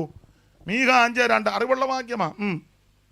നീയോ ബേഥലേം എഫ്രാത്തെ, ആ നീ യഹൂദ സഹസ്രങ്ങളിൽ ചെറുതായിരുന്നാലും ആ ഇസ്രായേൽ അധിപനായിരിക്കേണ്ടുന്നവൻ എനിക്ക് നിന്നിൽ നിന്ന് ഉത്ഭവിച്ചു. ജനിക്കുന്നതിന് എത്രയോ നൂറ്റാണ്ടുകൾക്ക് മുമ്പ് എഴുതി വെച്ചു ബേഥലേഹേമിൽ ജനിക്കും. ഇനി മത്തായി 2:1 വായിച്ചോ, മുമ്പേ വായിച്ചതെങ്കിലും സന്ദർഭം വന്നുകൊണ്ട് ഒന്നുകൂടെ വായിച്ചോ. ദൈവത്തിന്റെ മഹത്വം. മത്തായി 2:1 പെട്ടെന്ന്. ഹെരോദ രാജാവിന്റെ കാലത്ത് യേശു യഹൂദയിലെ ബേഥലഹേമിൽ ജനിച്ച ശേഷം പറഞ്ഞെടുത്ത് തന്നെയാണ് ജനിച്ചത്, അല്ലാതെ പറഞ്ഞേച്ച് വേറെ സ്ഥലത്ത് പോയി ജനിച്ചതല്ല. ഇത് മുമ്പ് കൂട്ടി വാഗ്ദത്തം ചെയ്തതാന്ന് സുവിശേഷം. എവിടെ ജനിക്കുമെന്ന് മീഖായെ കൊണ്ട് ദൈവം പറയിപ്പിച്ചു. അവൻ തിരുപ്പറമ്പ് അവിടെ തന്നെ ജനിച്ചതും. എങ്ങനാ ജനിക്കുന്നത്? കന്യകാസൂനുമായി 7:14 വായിച്ചു. യെശയ്യാവ് 7:14 അറിവുള്ള വാക്യമെങ്കിലും വായിച്ചു. ഒന്നുകൂടെ ഒന്ന് വായിച്ചു. വചനമല്ലേ കേൾക്കുന്നത്, നല്ലതാ, ദോഷമൊന്നും വരികയല്ല. അതുകൊണ്ട് കർത്താവ് തന്നെ നിങ്ങൾക്കൊരു അടയാളം തരും. കന്യക ഗർഭിണിയായ ഒരു മകനെ പ്രസവിക്കും. അതാ മത്തായി ലൂക്കോസ് 6-ാം മാസത്തിൽ ഗബ്രിയേൽ മാലാഖ നസറേത്തിൽ മറിയ എന്ന് പറഞ്ഞ കന്യകയുടെ അടുക്ക വന്നെന്ന, അല്ലാതെ 4-5 പ്രസവിച്ച ഒരു സ്ത്രീയുടെ അടുക്ക ചെന്നല്ലേ. എങ്ങനെയാലും ജനിച്ചാൽ മതി. അല്ല, കന്യകയുടെ അടുക്ക തന്നെ എന്നത് പറഞ്ഞത് മുമ്പ് കൂട്ടി വാഗ്ദത്തം ചെയ്തതാ. എവിടെ ജനിക്കും? ബേഥലഹേമിൽ. എങ്ങനെ ജനിക്കും? കന്യകാസൂനുമായി ജനിക്കും. ജനിക്കുന്ന ശിശുവിന്റെ വിശേഷത 9:6 പെട്ടെന്ന് വായിച്ചു. എല്ലാം വായിപ്പിക്കാൻ നേരമെങ്കിലും വായിച്ചു. യെശയ്യാവ് 9:6 പെട്ടെന്ന് വായിച്ചു. അറിവുള്ള വാക്യമെങ്കിലും അങ്ങ് വായിച്ചു. 9:6. നമുക്കൊരു ശിശു ജനിച്ചിരിക്കുന്നു, നമുക്കൊരു മകൻ നൽകപ്പെട്ടിരിക്കുന്നു, ആധിപത്യം അവന്റെ തോളിലിരിക്കും. ആ വാക്യമൊക്കെ നിങ്ങൾ ശ്രദ്ധിച്ചോ? ഒന്നുകൂടെ വായിച്ചേ ദൈവദാസനെ. നമുക്കൊരു ശിശു ജനിച്ചിരിക്കുന്നു. ഒന്നുകൂടെ വായിര്. നമുക്കൊരു ശിശു ജനിച്ചിരിക്കുന്നു. നമുക്ക് ഒരു ശിശു ജനിച്ചിരിക്കുന്നു. ഒത്തിരി ശിശു എന്നല്ല, അത് മതി. എന്തിനാ ഉണം വരാത്ത ഒത്തിരി എണ്ണം? ഒന്ന് പോരെ, ഒരു ശിശു. പിന്നെ നമുക്കൊരു മകൻ നൽകപ്പെട്ടിരിക്കുന്നു. ഒരു മകൻ. അടുത്തത് ആധിപത്യം അവന്റെ തോളിലിരിക്കുന്നു. അവന്റെ ഏകവചനമാ. അവന്റെ. പിന്നെ അവൻ അത്ഭുത മന്ത്രി. അവരെന്നല്ല, അവൻ. പിന്നെ അത്ഭുത മന്ത്രി, വീരനാം ദൈവം. ദൈവങ്ങളെന്നല്ല, ദൈവം. പിന്നെ നിത്യപിതാവ്. പിതാക്കന്മാര് കിഴക്കനൊരു പിതാവ്, വടക്കനൊരു പിതാവ്, പടിഞ്ഞാറിന്റെ പിതാവ് എന്ന് ഒറ്റ പിതാവേ ഉള്ളൂ. മനസ്സിലാകുന്നില്ല? പിന്നെ വൈകിട്ട് മനസ്സിലായിക്കോളും. കഞ്ഞി കുടിക്കാനിരിക്കുമ്പോഴേ പുള്ളി അതാന്നല്ലോടാ പറഞ്ഞത്. കിഴക്കൊരു പിതാവും പടിഞ്ഞാറൊരു ഒന്ന് ഒറ്റ പിതാവേ ഉള്ളൂ. നമുക്കൊരു പിതാവ് തന്നെ, നമുക്കൊരു പിതാവ് തന്നെ, നമുക്കേവർക്കും കുടികിരിപ്പതിനി സ്വർഗമൊന്നേയുള്ളൂ. നമുക്കേവർക്കും കുടികിരിപ്പതിനി സ്വർഗമൊന്നേയുള്ളൂ. നമുക്കൊരു പിതാവ് തന്നെ, നമുക്കൊരു പിതാവ് തന്നെ, നമുക്കേവർക്കും കുടികിരിപ്പതിനി സ്വർഗമൊന്നേയുള്ളൂ. നമുക്കേവർക്കും കുടികിരിപ്പതിനി സ്വർഗമൊന്നേയുള്ളൂ. പകലൊങ്ങി ലോകമക്കൾ, പകതിങ്ങി ലോകമക്കൾ, പല്ലങ്കുലം ജാതികളായി പിരിഞ്ഞു നാക്കുന്ന പരനോട് എതിർക്കുന്നു. പല്ലങ്കുലം ജാതികളായി പിരിഞ്ഞു നാക്കുന്ന പരനോട് എതിർക്കുന്നു. നമുക്കൊരു പിതാവ് തന്നെ, നമുക്കൊരു പിതാവ് തന്നെ. നിത്യപിതാ. നേരമില്ല. ഈ പറഞ്ഞതിനെല്ലാം പാട്ടുള്ളതാ. അങ്ങ് സമയം പോയത് കൊണ്ട് അങ്ങ് പാട്ട് നിർത്തിയതാ. തന്നെയല്ല അവൻ ഉറക്കമൊക്കെ വരുന്നു. അതുകൊണ്ട് ദൈവത്തിന് മഹത്വം. നമുക്ക് ഒരു ശിശു ജനിച്ചിരിക്കുന്നു, ഏകവചനം. നമുക്ക് ഒരു മകൻ, ഏകവചനം. പിന്നെ ആധിപത്യം അവന്റെ തോളിലിരിക്കും. അത് അവന്റെ തോളിൽ ഒരുവനെ ഉള്ളു കേട്ടോ. പിന്നെ അവൻ അത്ഭുത മന്ത്രി. അവൻ ഏകവചനം, അത്ഭുത മന്ത്രി. ഒത്തിരി മന്ത്രി ഇല്ല കേട്ടോ, ഒന്നേ ഉള്ളു. പിന്നെ വീരനാം ദൈവം. ഒത്തിരി ദൈവങ്ങളുമില്ല, ഒരു ദൈവം. പിന്നെ നിത്യപിതാവ്. ഒത്തിരി പിതാക്കന്മാരുമില്ല, നിത്യ പിതാവ്. ഇതാ നമ്മുടെ വിശേഷത. അപ്പൊ എവിടെ ജനിക്കും? ബേഥലഹേമിൽ. എങ്ങനെ ജനിക്കും? കന്യകാസൂനുമായി. ജനിക്കുന്ന ശിശുവിന്റെ വിശേഷത അതാ ഇപ്പം വായിച്ചു കേട്ടത്. ഈ ശിശു ശൈശവത്തിൽ എന്തോ ഭുജിക്കും. 7:14 ഒന്നുകൂടെ വായിച്ചു. 7:14. അതുകൊണ്ട് കർത്താവ് തന്നെ നിങ്ങൾക്കൊരു അടയാളം തരും. കന്യക ഗർഭിണിയായ ഒരു മകനെ പ്രസവിക്കും. അവൻ ഇമ്മാനുവേൽ എന്ന് പേർ വിളിക്കും. അടുത്തത്, തിന്മ തള്ളി നന്മ തിരഞ്ഞെടുപ്പാൻ പ്രായമാകും വരെ അവൻ തൈരും തേനും കൊണ്ട് ഉപജീവിക്കും. ഈ തേനെ മോട്ടിച്ച തേനൊന്നും അല്ല, പിള്ളേരുടെ ഭാഷ ഞാൻ അടിച്ചു മാറ്റിയ തേനൊന്നും. തേനൊക്കെ അടിച്ചു മാറ്റുന്ന ആൾക്കാരുണ്ട്, ഉണ്ട്. എന്തുവായിരുന്നു ഞോണ്ടെന്ന് ഉള്ള കാര്യമായി പറഞ്ഞു. ദൈവത്തിന് മഹത്വം. തൈരും തേനും ആട്ടെ, എല്ലാം വിവരിക്കുന്നില്ല. കർത്താവിന് മഹത്വം. ഇനി ഏത് കുടുംബത്തിൽ നിന്ന് വരും? വായിച്ചേ 11:1. യശയാവ് തന്നെ ഇത് കൂടുതലും. എന്നാൽ ഇശായിയുടെ കുറ്റിയിൽ നിന്ന്, അവിടുന്ന് ഇശായുടെ കുടുംബത്തിൽ നിന്നാണ് വരുന്നത്. ആ കുടുംബത്തിൽ നിന്നാണ് വരുന്നത്. ഇശായുടെ കുറ്റിയിൽ നിന്ന് ആ കുറ്റി ഏതാ? വായിച്ചേ രൂത്ത് 4:16. പെട്ട കുറ്റി വായിച്ചു. നിങ്ങൾ ഉപയോഗിച്ച കുറ്റിയൊന്നും അല്ല. വായിര് നിങ്ങൾ നോക്കുന്ന കുറ്റിയിൽ അവറാച്ചൻ്റെ വീട്ടിൽ നിന്നായിരിക്കുമെന്ന്. അത് വേറെ കുറ്റി, ഇത് വായിരേ. ഓ, ആ ചെറിയ കണ്ണികയില്ലേ 4ന്റെ ലാസ്റ്റിലൊരു ചെറിയ പേരേസിന്റെ വംശപാരമ്പര്യമാവിത്. പുള്ളിയോട് വലിയ താല്പര്യമില്ലെന്ന് തോന്നുന്നു. വായിച്ചേ, പേരേസിന്റെ വംശപാരമ്പര്യമാവിത്. പേരസിന്റെ ആരാ പേരസ്? പേരേസ് ആരാന്ന്? ഓ, പേരേസ് ആരെങ്കിലുമായിട്ട് പെട്ടെന്ന് യോഗം നിർത്തും. അടുത്ത മഴയ്ക്ക് മുന്നേ പേരേസിന് എന്താ പീരുന്ന?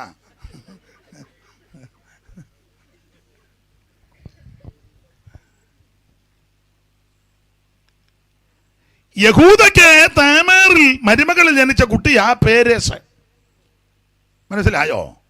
യഹൂദ ആരാ? യാക്കോബിന്റെ മകൻ. മണ്ണാറത്തറ തന്നാന്നോ? യാക്കോബിന്റെ മകനാണ് യഹൂദ. യഹൂദയുടെ അപ്പനാണ് യാക്കോബ്. യാക്കോബിന്റെ അപ്പനാണ് ഇസഹാക്ക്. ഇസഹാക്കിന്റെ അപ്പനാണ് അബ്രഹാം. അബ്രഹാമിന്റെ അപ്പനാണ് തേരക. അങ്ങനല്ലേ പഠിക്കുന്നേ? ഓ, ആദാം മുതൽ നോഹ വരെ 10 തലമുറ. നോഹ മുതൽ അബ്രഹാം വരെ 10 തലമുറ. അബ്രഹാം മുതൽ ദാവീദ് വരെ 14 തലമുറ. ദാവീദ് മുതൽ ബാബേൽ പ്രവാസം വരെ 14 തലമുറ. ബാബേൽ പ്രവാസം മുതൽ ക്രിസ്തു വരെ 14 തലമുറ. 2 10 3 14 3 14 42 2 10 20 20 42 62 തലമുറ. എണ്ണപ്പെട്ട തലമുറ. അപ്പോൾ ആദാം, ശേത്ത്, ഏനോശ്, കേനാന്, മഗലേല്, യാരദ്, ഹനോക്ക്, മധൂശലേക്ക്, ലാമക്ക്, നോഹ. 10 പേര്. പിന്നെ നോഹയ്ക്ക് 3 മക്കൾ, ശേമും കാമും യാബത്തും. അതിൽ ശേമിന്റെ വംശത്തിൽപ്പെട്ടതാണ് അബ്രഹാം. പെട്ടെന്ന് വായിച്ചോ 11:10. പെട്ടെന്ന് വായിര്. ഉൽപ്പത്തി 11:10. വംശപാരമ്പര്യമാവിത്. ശേമിന് 100 വയസ്സായപ്പോൾ ജലപ്രളയത്തിന് മുമ്പ് 2 സംവത്സരം കഴിഞ്ഞപ്പോൾ അർപ്പക്ഷാദിനെ ജനിപ്പിച്ചു. 14-ാം വാക്യം അർപ്പക്ഷാദിന് 35 വയസ്സ്. അവൻ ശാലേഖനെ ജനിപ്പിച്ചു. 16-ാം വാക്യം ശാലേഖന് ജനിപ്പിച്ച് ശാലേന് 30 വയസ്സായപ്പോൾ ഏബേരിനെ ജനിപ്പിച്ചു. 18-ാം വാക്യം ഏബേരിന് 16-ാം വാക്യം ഏബേരിന് 34 വയസ്സായപ്പോൾ പെലേഗിനെ ജനിപ്പിച്ചു. 18-ാം വാക്യം പെലേഗിന് 30 വയസ്സായപ്പോൾ രയൂവിനെ ജനിപ്പിച്ചു. 20-ാം വാക്യം രയൂവിന് 32 വയസ്സായപ്പോൾ ഷെറൂഗിനെ ജനിപ്പിച്ചു. 22-ാം വാക്യം ഷെറൂഗിന് 30 വയസ്സായപ്പോൾ നാഗോറിനെ ജനിപ്പിച്ചു. 24-ാം വാക്യം നാഗോറിന് 29 വയസ്സായപ്പോൾ തേരകനെ ജനിപ്പിച്ചു. 26-ാം വാക്യം തേരകന് 70 വയസ്സായപ്പോൾ അവൻ അബ്രാം. അപ്പൊ ഇതാണ് ഈ പാരമ്പര്യം. ആദാം മുതൽ ഇങ്ങോട്ട് തുടങ്ങി വരിക. അങ്ങനെ ആദാം മുതൽ ഇങ്ങോട്ട് 10 തലമുറ. നോഹ വരെ, നോഹ മുതൽ അബ്രഹാം വരെ 10 തലമുറ. അബ്രഹാമിന്റെ മകൻ ഇസഹാക്ക്, ഇസഹാക്കിന്റെ മകൻ യാക്കോബ്, യാക്കോബിന്റെ മകൻ യഹൂദ, യഹൂദയുടെ മകൻ പേരേസ്. ഇനി യൂത്തിന്റെ പുസ്തകം വായിക്കാം. പേരേസിന്റെ വംശപാരമ്പര്യമാവിത്. ഫേരസ് ഹെസ്രോനെ ജനിപ്പിച്ചു. ഹെസ്രോനെ ജനിപ്പിച്ചു. പിന്നെ ഹെസ്രോൻ രാമിനെ ജനിപ്പിച്ചു. രാം അമീനാദാബിനെ ജനിപ്പിച്ചു. അമീനാദാബ് നഹശോനെ ജനിപ്പിച്ചു. നഹശോൻ സൽമോനെ ജനിപ്പിച്ചു. സൽമോൻ ബോവസിനെ ജനിപ്പിച്ചു. ബോവസ് ഓബേദിനെ ജനിപ്പിച്ചു. ഓബേദ് ഇശായിയെ ജനിപ്പിച്ചു. ഇശായി ദാവീദിനെ ജനിപ്പിച്ചു. അപ്പൊ ഇശായിയുടെ കുട്ടി, ഇശായിയുടെ മകൻ ദാവീദ്. ഇനി മത്തായി 1:1 കൂടെ ചേർത്തോ അങ്ങോട്ട്. പെട്ടെന്ന് ചേർത്തോ പോകണം. മത്തായി 1:1. അബ്രഹാമിന്റെ പുത്രനായ ദാവീദിന്റെ പുത്രനായ യേശുക്രിസ്തുവിന്റെ വംശാവലി. ദാവീദിന്റെ പുത്രൻ യേശുക്രിസ്തു. ഇശായിയുടെ മകനാണ് ദാവീദ്. ദാവീദിന്റെ പുത്രൻ യേശുക്രിസ്തു ഈ കുറ്റിയിൽ നിന്ന് വരും. അതാണ് ഇനി യെശയ്യാ 11:1 വായിച്ചു. ഇപ്പം നിങ്ങളൊക്കെ ഇയാൾ തിരിച്ചു മറിച്ചു എല്ലാം മനുഷ്യനായിട്ട് വായിപ്പിച്ച് കുഴക്കുകയാണെന്നായിരിക്കും. വായിച്ചോ. എന്നാൽ ഇശായിയുടെ കുറ്റിയിൽ നിന്ന് ഒരു മുള പൊട്ടി പുറപ്പെടും. ഈ കുടുംബത്തിൽ നിന്നാണ് വരുന്നത്. അപ്പോൾ സുവിശേഷം മുൻപ് കൂട്ടി വാഗ്ദത്തം ചെയ്തതാ. എവിടെ ജനിക്കും, ആരിൽ കൂടി ജനിക്കും, ജനിക്കുന്ന ശിശുവിൻ്റെ വിശേഷത, എന്ത് കഴിക്കും, ഏത് കുടുംബത്തിൽ, ഇതെല്ലാം കൃത്യമാണ്. അപ്പോൾ സുവിശേഷത്തിൻ്റെ വിശേഷത അടുത്ത കാലത്ത് ഉപദേശിമാരും ഒപ്പിച്ചതല്ല, ദൈവം ഇത് മുൻപ് കൂട്ടി വാഗ്ദത്തം ചെയ്തതാണ്. ഒന്ന്, സുവിശേഷം നിന്നെ രക്ഷിക്കും. രണ്ട്, സുവിശേഷം മുൻപ് കൂട്ടി വാഗ്ദത്തം ചെയ്തതാ. മൂന്ന് അത് 4 കാര്യം പറയാം, അത് മതി. 3, സുവിശേഷത്തിൻ്റെ വിശേഷത ഇത് സമാധാനം തരുന്നതാണ്. എഫേസ്യ ലേഖനം 6-ാം അധ്യായത്തിന്റെ 14-15 വായിച്ചു. എഫേസ്യ ലേഖനം 6, 14, 15. നിങ്ങളുടെ അരയ്ക്ക് സത്യം കെട്ടിയും നീതി എന്ന കവചം ധരിച്ചും സമാധാന സുവിശേഷത്തിനായുള്ള ഒരുക്കം. മതി. സുവിശേഷം സമാധാനം തരും. ഇന്ന് രാത്രി സമാധാനമില്ലാത്ത ആരെങ്കിലും കേൾക്കുന്നെങ്കിൽ മദ്യം തരത്തില്ല സമാധാനം, നിന്നെ തോലയ്ക്കും. ലഹരി പദാർത്ഥം നിന്നെ മുടിച്ചു കളയും. ആത്മഹത്യയും പരിഹാരമല്ല, വിഷം കഴിക്കുന്നതും പരിഹാരമല്ല. പരിഹാരം യേശുവിലുണ്ട്. യേശു സമാധാനം തരും. അവിടത്തേക്ക് കൊടുത്തിരിക്കുന്ന ഒരു പേര് തന്നെ സമാധാന പ്രഭു എന്നാണ്, അല്ലാതെ ഭക്ഷണം തരുന്ന പ്രഭു എന്നല്ല.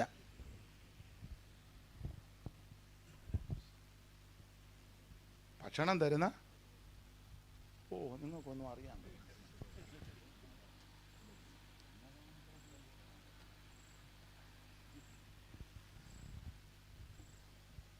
ചോറ് തരുന്ന പ്രഭു അല്ല, ബ്രൂ കോഫി തരുന്ന പ്രഭു അല്ല, പായസമെല്ലാം കൂടെ തരുന്ന പ്രഭു. പായസമെല്ലാം കൂടി ചേച്ചി സമാധാനമില്ലെങ്കിലോ? 2.5 ചോറ് തന്ന് കിടന്നുറങ്ങാൻ മേലെ സമാധാനമില്ലാതെ. അപ്പം പിന്നെ മഴയാണോ, പ്രസംഗിക്കണമെന്നാണ് തോന്നുന്നത്. മഴയാണോ? അതാ കഥാവും പറഞ്ഞു കൊടുക്ക ആട്ടെ. യേശുക്രിസ്തു സമാധാന പ്രഭുവാ. ഇന്ന് രാത്രി സുവിശേഷത്തിന്റെ വിശേഷത നിനക്ക് സമാധാനം തരും കേട്ടോ. 5 പൈസ കൊടുക്കണ്ട, 1/2 കാശ് മുടക്കണ്ട, 1/2 മൈൽ നടക്കണ്ട, ഭൗതിക വസ്തുക്കളൊന്നും കൊടുക്കണ്ട. ഇരിക്കുന്ന കിടത്ത് കേൾക്കുന്ന കിടത്ത് ഒരൊറ്റ വാക്ക് പറഞ്ഞാൽ മതി, യേശുവേ എന്നെ രക്ഷിക്കണം, എൻ്റെ ഉള്ളത്തിലേക്ക് വരണം, എനിക്ക് സമാധാനം തരണം. അവിടുത്തെ സമാധാന പ്രഭുവാ. ഇന്ന് രാത്രി നിന്നെ രക്ഷിക്കും. രക്ഷിക്കാൻ കഴിവുള്ളവനാ. സുവിശേഷത്തിൻ്റെ വിശേഷത രക്ഷിക്കുന്ന മാർഗം. 2 മുൻപ് കൂട്ടി വാഗ്ദത്തം ചെയ്തതാണ്. 3 സമാധാനം തരുന്നതാണ്. ഒരു കാര്യം ഇവിടെ പറഞ്ഞ് നിർത്തുക. സുവിശേഷത്തിൻ്റെ ഒത്തിരി വിശേഷതയുണ്ട്. ഞാനിപ്പം സമയം പോയതുകൊണ്ട് 4 പറയുന്നുള്ളൂ. സുവിശേഷത്തിൻ്റെ 4ാമത്തെ വിശേഷത ഇത് പ്രത്യാശ തരുന്ന മാർഗം. കൊലോസ്യർ 1:3 വായിച്ചു. കൊലോസ്യ ലേഖനം 1-ാം അധ്യായം 3-ാം വാക്യം. സുവിശേഷത്തിന്റെ സത്യവചനത്തിൽ നിങ്ങൾ മുമ്പ് കേട്ടതായി സ്വർഗത്തിൽ നിങ്ങൾക്ക് സംഗ്രഹിച്ചിരിക്കുന്ന പ്രത്യാശ നിമിത്തം. ഇത് പ്രത്യാശ തരുന്നതാ സുവിശേഷം. ഇതുപോലെ പ്രത്യാശ തരുന്ന ഒരു വിശേഷവും വേറെ ഇല്ല, സുവിശേഷമേ ഉള്ളൂ. വേറെ എന്തുവാ പ്രത്യാശ തരുന്നത്? നമുക്ക് സുവിശേഷം പ്രത്യാശയുടേതാണ്. എന്തുവാ സുവിശേഷത്തിൻ്റെ പ്രത്യാശ ഒത്തിരിയുണ്ട്. ഞാനെപ്പോഴും പറയും, അതിൽ പ്രധാനപ്പെട്ടൊരു പ്രത്യാശ എന്നാണെന്നറിയാമോ? ഇങ്ങോട്ട് നോക്ക്, വർത്താനം പറയാന്നോ? ഇങ്ങോട്ട് നോക്ക്. നിർത്താം പറഞ്ഞു വിടാം. സുവിശേഷത്തിൻ്റെ പ്രത്യാശ ഒത്തിരി ഉണ്ട്. 1, നമ്മുടെ നേതാവ് തിരിച്ചു വരും. പല നേതാക്കന്മാരും തിരിച്ചു വരത്തില്ല. തിരിച്ചു വരികയിലെന്നല്ല, ഇങ്ങോട്ട് പോയെന്ന് പോലും തിട്ടമില്ല. നമ്മൾ ഇങ്ങോട്ട് നേതാവ് പോയി, പുള്ളിയും എവിടോട്ട് പോകുന്നെന്ന് പറയാതാ. എവിടോട്ട് പോകുന്നല്ല, ഒന്നും പറഞ്ഞില്ലല്ലോ. നമ്മൾ ചോദിക്കല്ലേ എങ്ങനെയാ മരിച്ചു? ഒറ്റ ശബ്ദം കേട്ടതേ ഉള്ളൂ.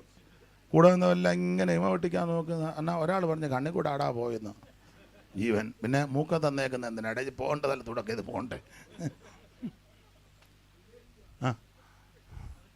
കണ്ണി കൂടെ ആ ജീവൻ പോയെന്ന് തങ്കമ്മ ഞാൻ നോക്കിക്കൊണ്ടിരിക്കുകയായിരുന്നു. അപ്പച്ചൻ എന്തോ പറഞ്ഞു, ഇങ്ങനെ ഒന്ന് പെടൽ വെട്ടിച്ചതല്ല, അതൊന്നും പല അപ്പന്മാരും പെടൽ വെട്ടിപ്പോയതല്ലാതെ ഒരക്ഷരം പോലും നിന്നോട്. എന്നാൽ നമ്മുടെ നേതാവ് അങ്ങനല്ല പോയത്. അയ്യോ, പോകുന്നതിന് മുന്നേ ശിഷ്യന്മാരെല്ലാം വിളിച്ചിരുത്തി പറഞ്ഞ് ഹൃദയം കലങ്ങരുത് കേട്ടോ. ദൈവത്തിൽ വിശ്വസിക്കണം, എന്നിലും വിശ്വസിച്ചോണം. എൻ്റെ പിതാവിൻ്റെ ഭവനത്തിൽ അനേകം ഇല്ലെങ്കിൽ ഞാൻ നിങ്ങളോട് പറയുമായിരുന്നു കേട്ടോ. പിന്നെ ഞാനങ്ങോട്ട് പോവുക, പോയിച്ച് ഞാനങ്ങ് അതിലേങ്ങ് ഒരു പോക്ക് പോവുകയല്ല. എൻ്റെ ഭാഷയിലായി പറയുന്നേ. ഞാനൊരു പോക്ക് അങ്ങ് പോവുകയല്ല, പോയി സ്ഥലം ഒരുക്കി വെച്ച് തിരിച്ചു വരും. തിരിച്ചിങ്ങോട്ട് വന്നിട്ട് ഹായ് മോളി അങ്ങനെ പറഞ്ഞേച്ച് പോവല്ല. തിരിച്ച് വന്ന് നിങ്ങളെ ഞാൻ എൻ്റെ അടുക്കലോട്ട് എന്തോ പ്രത്യാശയായത് അങ്ങോട്ട് അവിടോട്ട് കൊണ്ടുപോയിട്ട് അന്നാ ഇതിലേലും പൊക്കമെന്ന് പറയല്ല, എൻ്റെ കൂടെ ഇരുത്തുമെന്ന്. അത് സംശയം വരാതിരിക്കാൻ പൗലോസ് പറഞ്ഞു, ഇങ്ങനെ നാം എപ്പോഴും കർത്താവിനോട്. അതാ കണ്ടോ, ഇതല്ലേ പ്രത്യാശ. സൈമൺ സാർ ഒരു പാട്ട് പാടി, എനിക്ക് പാടാൻ മണ്ണാറത്തറക്കാരുള്ളതുകൊണ്ട് പേടിയാ പാടാൻ. എൻ പിതാവിൻ കൃകേ ഇൻപമേഴും പല, എൻ പിതാവിൻ കൃകേ ഇൻപമേഴും പല, സമൃദ്ധ ഭവനങ്ങൾ ഉണ്ടതിനാലിനി, സമൃദ്ധ ഭവനങ്ങൾ ഉണ്ടതിനാൽ ഇനി ചിത്തം കലങ്ങിടൊല്ല, പോയി വരും ഞാൻ നിന്റെ ചിത്തം കലങ്ങിടൊല്ല, പോയി വരും ഞാൻ, പോയി വരും ഞാൻ, പോയി വരും ഞാൻ നിന്റെ ചിത്തം കലങ്ങിടൊല്ല, പോയി വരും ഞാൻ നിന്റെ ചിത്തം കലങ്ങിടൊല്ല.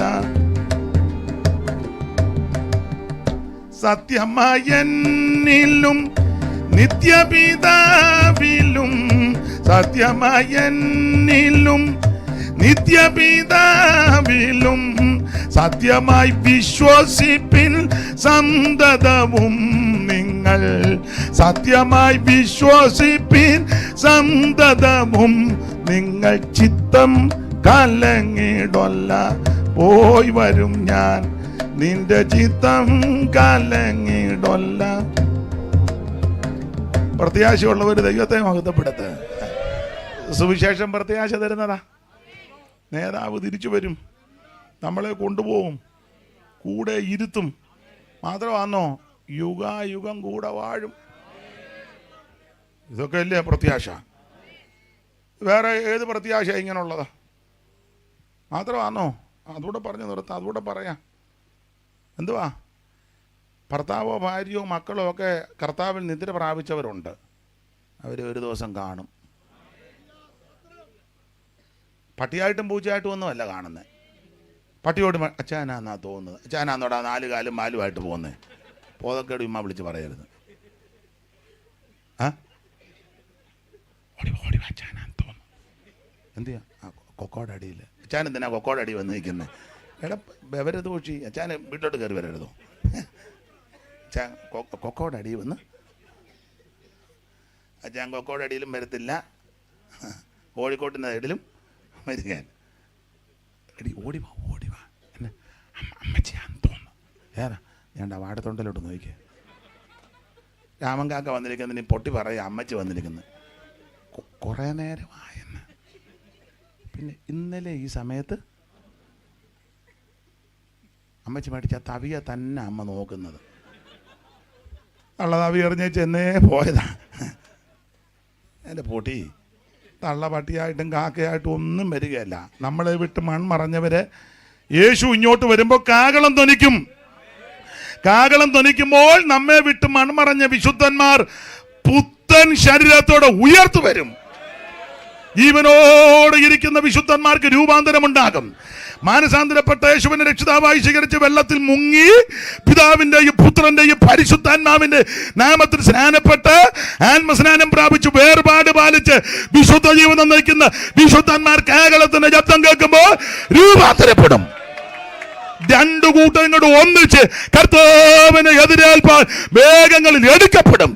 ഇങ്ങനെ നാം എപ്പോഴും കർത്താവിനോട് കൂടെ ഇലാ പ്രത്യാശ. അപ്പൊ സുവിശേഷത്തിന്റെ വിശേഷത 1 രക്ഷിക്കുന്ന മാർഗം, 2 സമാധാനം തരുന്ന മാർഗം, 3 മുന്നമേ ഒരുക്കി വെച്ചത്, 4 പ്രത്യാശ തരും. ഈ പ്രത്യാശയോടെ മടങ്ങിപ്പോകാം. കണ്ണടയ്ക്കാൻ പ്രാർത്ഥിക്കാം. എല്ലാവരും ദൈവസന്നിധിയിൽ പ്രാർത്ഥിച്ചാട്ടെ. ഓ യോഹന്നാൻ സ്നാപകൻ വലിയവനാകാൻ വിവിധ കാരണങ്ങൾ. അത് അഞ്ചാമത്തെ കാര്യമാ, സുവിശേഷം അറിയിച്ചു. ഒന്ന്, ആമൻ സ്വത്ത് ദൈവം അയച്ചിട്ട് വന്നു. രണ്ട്, അമ്മയുടെ ഉദരത്ത് വെച്ച് ആത്മാവിൽ ബലപ്പെട്ടു. മൂന്ന്, അവൻ ധൈര്യമുള്ളവൻ. നാല്, നീതിയും വിശുദ്ധിയും ഉള്ളവൻ. അഞ്ച്, സുവിശേഷം അറിയിച്ചു. ആ സുവിശേഷത്തിന്റെ 5 വിശേഷത പറഞ്ഞു. എല്ലാവരും കണ്ണടയ്ക്കാൻ പ്രാർത്ഥിക്കാം.